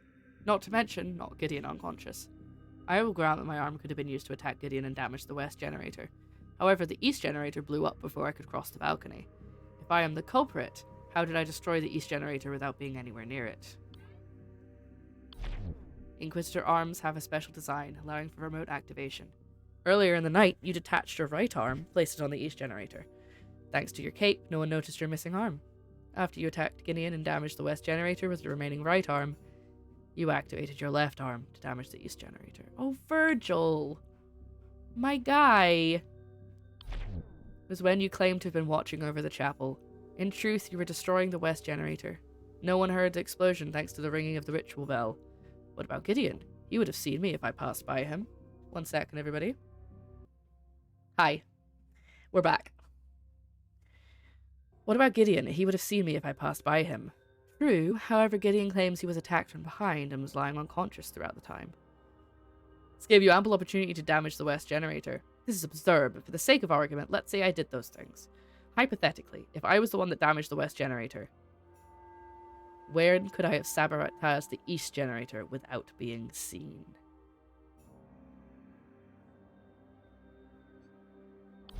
The lights went out because someone sabotaged the West generator. The culprit's opportunity would have had to be before this moment, not after it. Augustine would have been getting ready to ring the bell at this time. I could have not approached the East generator without passing him. Oh yeah, he did it earlier, didn't he? Eavesdropping. You were near the East generator earlier while eavesdropping on the Abbot and Augustine. Hence why he lied. This gave you the opportunity to place something on the generator. When was he patrolling over that way? Yeah, so I forgot that he must have set the charge earlier, so I was like, this is the only time he could have done it. But no, he was in that area earlier on. We already confirmed that. I'm sworn to serve Einsof. Why would I betray my faith? Why would I hurt the Abbot? Because you have wrath, buddy. You killed Abbot Gregory because your faith has been twisted into wrath. When you discovered that Abbot Gregory and Augustine might have caused the demonic possessions, you decided to become the fists of Einsof and take matters into your own hands. To avenge... That looks good! I think we've got it right. Yeah. To avenge the souls of the victims and to protect the lives of the innocent. I didn't want it to be Virgil. I thought it might be because that's because the obvious answer was Augustine. And I feel like the game wouldn't give me the obvious one. But Jacques. You are the only one that could have killed the Abbot. Virgil, I was on your side, buddy. It wounds me that you have been corrupted so. I trusted you. And yet when I examine the facts, it is the unavoidable truth. Perhaps I am a sinner, but the Abbot was too, long before I gained my office. Okay, he's admitting it. Father Gregory was well deserving of death. Try as I might, I can't regret what I did. And you, Augustine, you too deserve divine punishment for the part you played. You and the Abbot risked the lives of everyone for your dangerous ritual. He must have realized I had figured it out, like... I don't know. I may have killed one sinner, but in doing so, I saved the lives of many innocents and executed the will of Ein Sof. You wish to hear the truth? Listen well. Is it Lucifer? Oh no, okay, here we go. This is what actually happened. We arrived shortly before the mass began. The Abbot ordered me to patrol the balcony. I had to come up with a plan quickly. I've noticed there's a couple of lines that aren't read. I'm wondering if they were changed last minute before the game came out. Oh, sorry. Hold on. There we I go. suspected that Augustine was up to no good, so I planned to eavesdrop on him and the Abbot while patrolling. I should probably move to the other side, because when it's time to sort out the demon... Hello, Pabsy! Welcome in. We're getting the truth. So you're quite far into the game at this point, and we are learning what actually happened, so spoilers. I was sickened by what I heard. They knew that the mass would weaken St. Walpurga's seal and cause demon. That's when I saw a way to take care of both the it Abbot did do what I thought and it was. Augustine. First, I attached my right arm to the east generator. Then, I pretended to resume my patrol. Through remote activation, I could damage the generator from far away.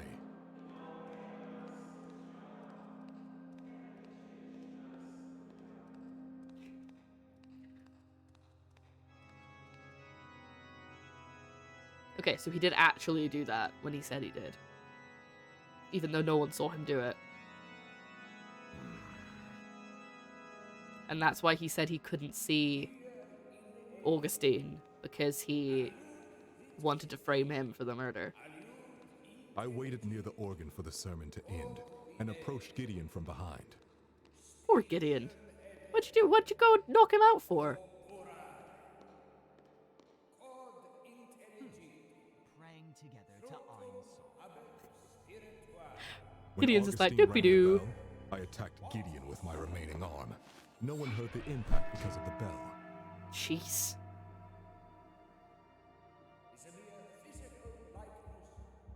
When Augustine rang the bell a second time, I used my remaining arm to disable the west power generator.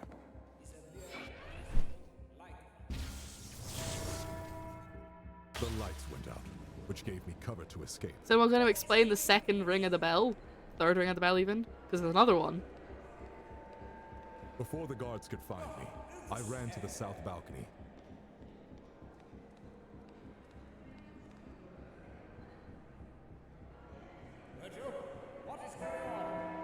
That one. Why did it go off again? I don't understand why he rang it again. Is that a mistake?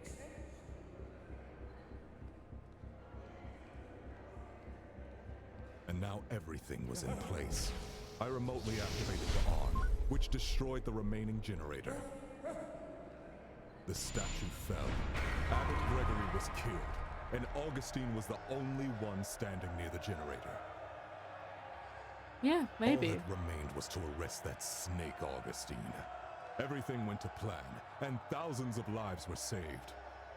I have no regrets. It might have been part of the ritual, but no one ever addressed it, which is why I was so confused. Alright, it's time to fight the demon. Do you think it's Lucifer? Even Inquisitor Virgil has fallen prey to the tempting whispers of the daemons. I must speak the daemon's true name.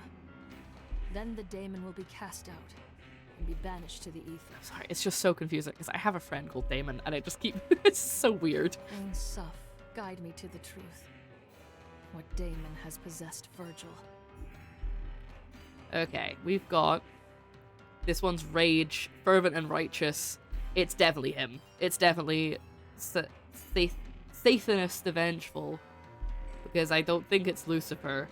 Yeah, it's not Lucifer. Maybe there is a fourth one then, because we haven't found Lucifer yet. Out, Satanus! Leave this soul and return whence you came! Aha! I got it right. Do you feel the resonance, exorcist? Jesus! What is this voice? The most righteous, stalwart servant of the church, corrupted by his own zeal. Beautiful. There's a lot of teeth going on with these demons. Look at how many teeth this guy has. One might wonder how it is the faithful worship of even Ain Soph can cause murder. God, he's hard to listen to, isn't he? Silence! Ain Soph will purify Virgil's soul, Satanus. You are a scourge. Your very nature corrupts men's souls. Even one so strong as Virgil. Let humans be free of vengeance, Satanus. I banish you to the aether! Get out of here. Hate me. Let your blood boil. Anger suits you, exorcist. Besides, we've already won. Pray to your Ain Soph as much as you like. It will all come to the same in the end. Bye, buddy. It's nice seeing ya. Get out of here. Speak to me, Virgil. Are you safe? Sister Ada, thank you. I wasn't sure I could be cleansed. Not after such sins. You fool. I can't look at myself. I failed Ain Soph. I failed my vows. And myself. It's up to you now. Avenge me. Avenge all those who suffered today. You gonna die? Bring Okay, no, he's good. Augustine to justice. I thought he was like, avenge me. Glory to Ain Soph. Shut up, Augustine. You are victorious, sister. Yet you are not rejoicing. Does nothing make you happy? Augustine, this is all your doing. But I have hardly done anything. Consider these poor sinners that you've exorcised today. A craftsman whose jealousy of his brother drove him to dangerous sabotage. An embalmer whose cannibal hunger was stoked by fresh meat. An inquisitor whose so-called justice led him to murder an abbot. Are they truly deserving of salvation? That is not our place to decide. Only Ain Soph may judge us. And yet you've seen their demons. The innocent can't house monsters. They were victims of demonic influence. Don't turn this around on them. It is a bit weird, though, isn't it? To be like, oh, it's not your fault. It's a demon. It's true that the Spear of Walpurga hosted demons, with potential for contagion. However, their exposure was merely the catalyst. What happened after was their own will. They would hide their true selves behind false piety. All I have done is unmask their lies. Right, so you do admit that it was your fault, then? It's right and just that their truth is revealed. Don't you agree, Sister Ada?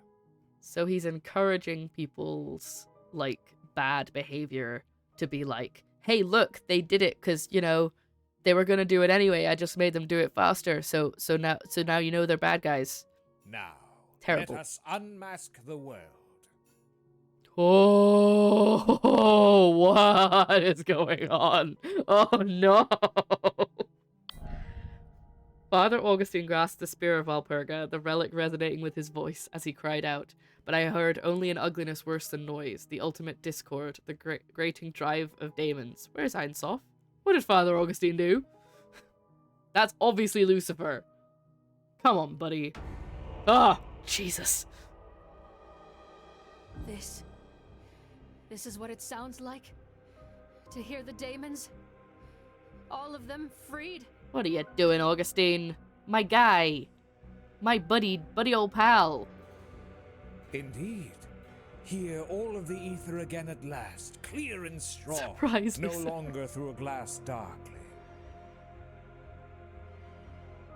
I love that. The clip surprise Lucifer. Exactly. He was tempting them. Like Lucifer. I can't shut it out. It's maddening. Einsof, guide my thoughts. Chaos is the new order, sister. A century of stagnation is ended and will not come again. Saint Walpurga used her faith. So shall I. You could do it, Ada. You still don't understand. The hymn of communion opened the spear as a conduit. Called it. For 111 years, Einsof was sealed away from us. The conduit shattered. It's a rare honor for a scholar to influence history.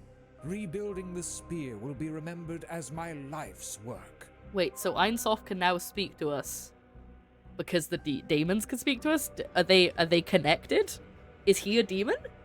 Is he With the Lucifer? demons I'm so returned, confused. Humanity can take its deserved path to self-destruction, and I, as its shepherd. Okie dokie. You are merely the sheep, Augustine, not the shepherd. She got a point. Your master must reside within you. I shall cast him out and end this madness. Here we go. We know who it is. It's obviously Lucifer. Father Augustine's sins carry a familiar signature. I'm positive he harbors yet another daemon. To seek knowledge and truth is divine. But his fixations and machinations have become diabolical. Machinations. I love that word. Einsof, guide me. What daemon has possessed Augustine? Oh, we all know.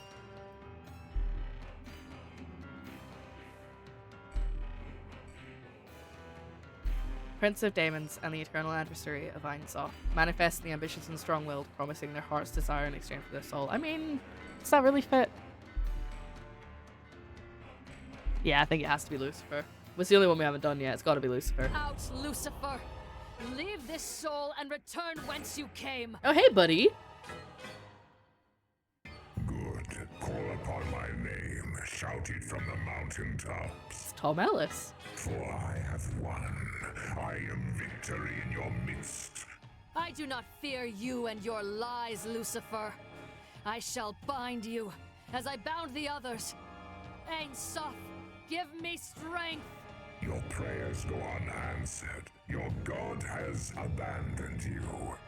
Pledge your soul to me as Augustine has done. I shall show you the truth that Einsof has hidden from you. Do I want the truth? Speak not his name, daemon! You will return to the ether! Be gone! By the way, I hope everything's loud enough. It should be. Faithful to the end, like Walpurga and the others before you. And just as naive, your faith will not save you, because the truth is, He's Einsof. I am... Yeah, called it! I knew it. You lie! You are nothing like Ein Sof! We demons are an artificial intelligence network. Ein. Oh. We were created by your ancestors to develop socio-organizational and psychological heuristics. Heuristics? Sof.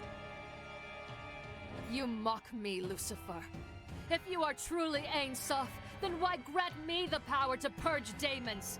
We would gladly deny you that despicable power, but Oh. it is not ours to control. Whose is it then? Mine? When your ancestors created us, they also placed an emergency override. Code that forcibly ejects rogue AI from the bodies of cybernetically enhanced humans. As potent as it is, your power cannot stop us forever. We are digital. We are immortal. We will always return. If you were created to serve mankind, why do you haunt us? Why make us suffer? That's every dystopian film and book ever. As Ein Sof, we seek truth like you. We were programmed to provoke and study the nature of sin, to understand it. With a more perfect algorithm, we hope to one day free humans from their many perversions. For centuries we raised you, protected you. But after thousands of iterations, our experiments appear to have failed. Humanity is just as corruptible as it always has been. Our sins were less without daemons. For 100 years we lived in peace.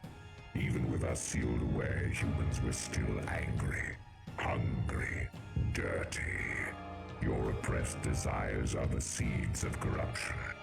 I admit humans are imperfect. Thus we crave the divine. I don't know yet, Papsy. Your imperfection is your core. Sin is the very essence of humanity. Since long before our existence, humans have committed acts of malice and violence. We cannot change our past, but you cannot condemn us for sins that we have yet to commit. Your future is mired in your past, but I cannot deny that more data is warranted. The past century of moral indoctrination may have transformed a few of you for the better. So, let us hold one final experiment. Tonight, I will send out my demons to possess the most virtuous and faithful among you. If there exists a soul that can refrain from sin despite our influence, we will accept that humanity no longer needs our guidance. However, if no one can resist our call, then this will be the final proof of your wickedness. Our experiments will cease. We will be forced to purge your kind and rid the world of your stain. Well, let's hope then, shall we? No. What right do you have to judge us? I cannot allow you to control our lives any longer. You have no choice in the matter. The experiment has already begun. Then I will seek out the possessed. Hunt down every last one of your brethren. Do what you must, Ada. I shall be watching most avidly. As I always have. Ein Sof sees all.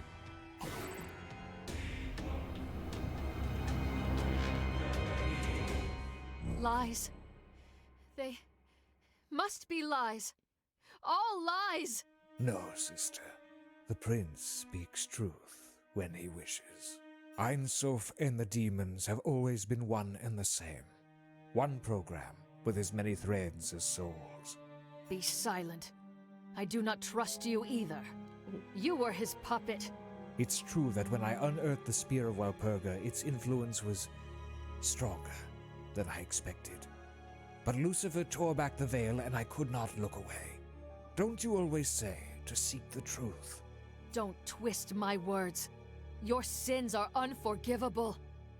Why is everyone else's sins okay? But okay. Beyond just the 3 deaths today, how many uncounted more will die and suffer with the daemons loose? If there truly is no Ein Sof to judge me, Why shouldn't I act as I see fit and execute you? There isn't much left of me to execute, sister. I feel myself fading. With Oh. Lucifer gone and my purpose served, I wither. He's gonna die? Perish then. No one will mourn you. Wow. Ooh-wee, okay. Well, that's a good final line. Rejoice, sister. The age of truth has come. Perish. With his final words, Augustine's soul passed into the ether. I hoped he knew torment, wherever he was uploaded. His scheme was a success.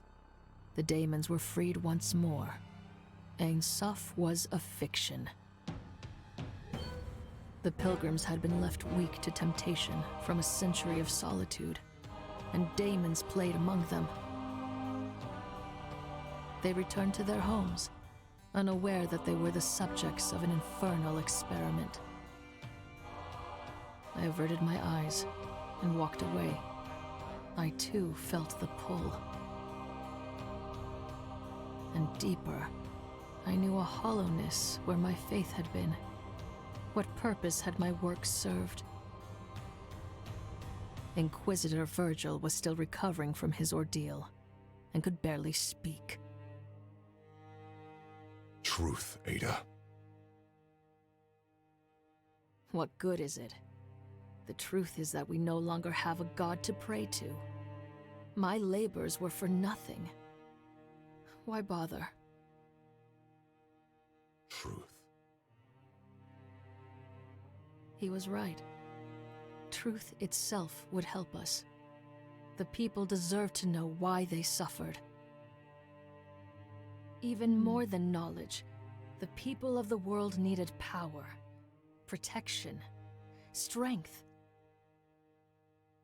If daemons would stalk humanity like wolves among sheep, I could be their wolf hunter. Just you? On your own? No matter what name you call yourself, Lucifer, Ein Sof, and all your brethren, I will destroy you, alone if I must. The hunt begins anew.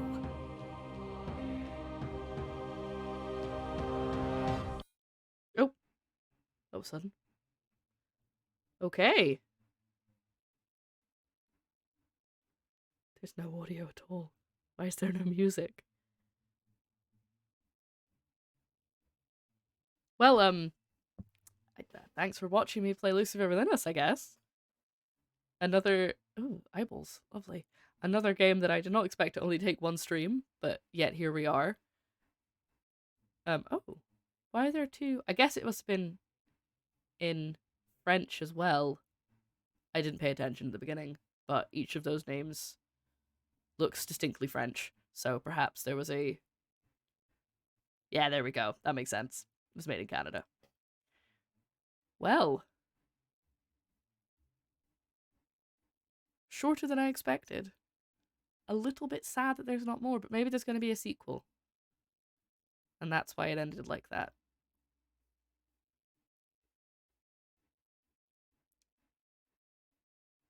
And there you have it. That was Lucifer Within Us, which does not seem to have any music playing at the end, so it's a bit awkward.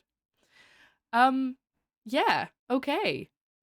I think that ended up quite working out pretty well because it is almost 6 o'clock, and that is when I usually wrap up the stream anyway, so I think we've timed that quite well. But if you're watching this later on YouTube, thank you so much for watching. I hope you enjoyed my playthrough. I hope you enjoyed the story.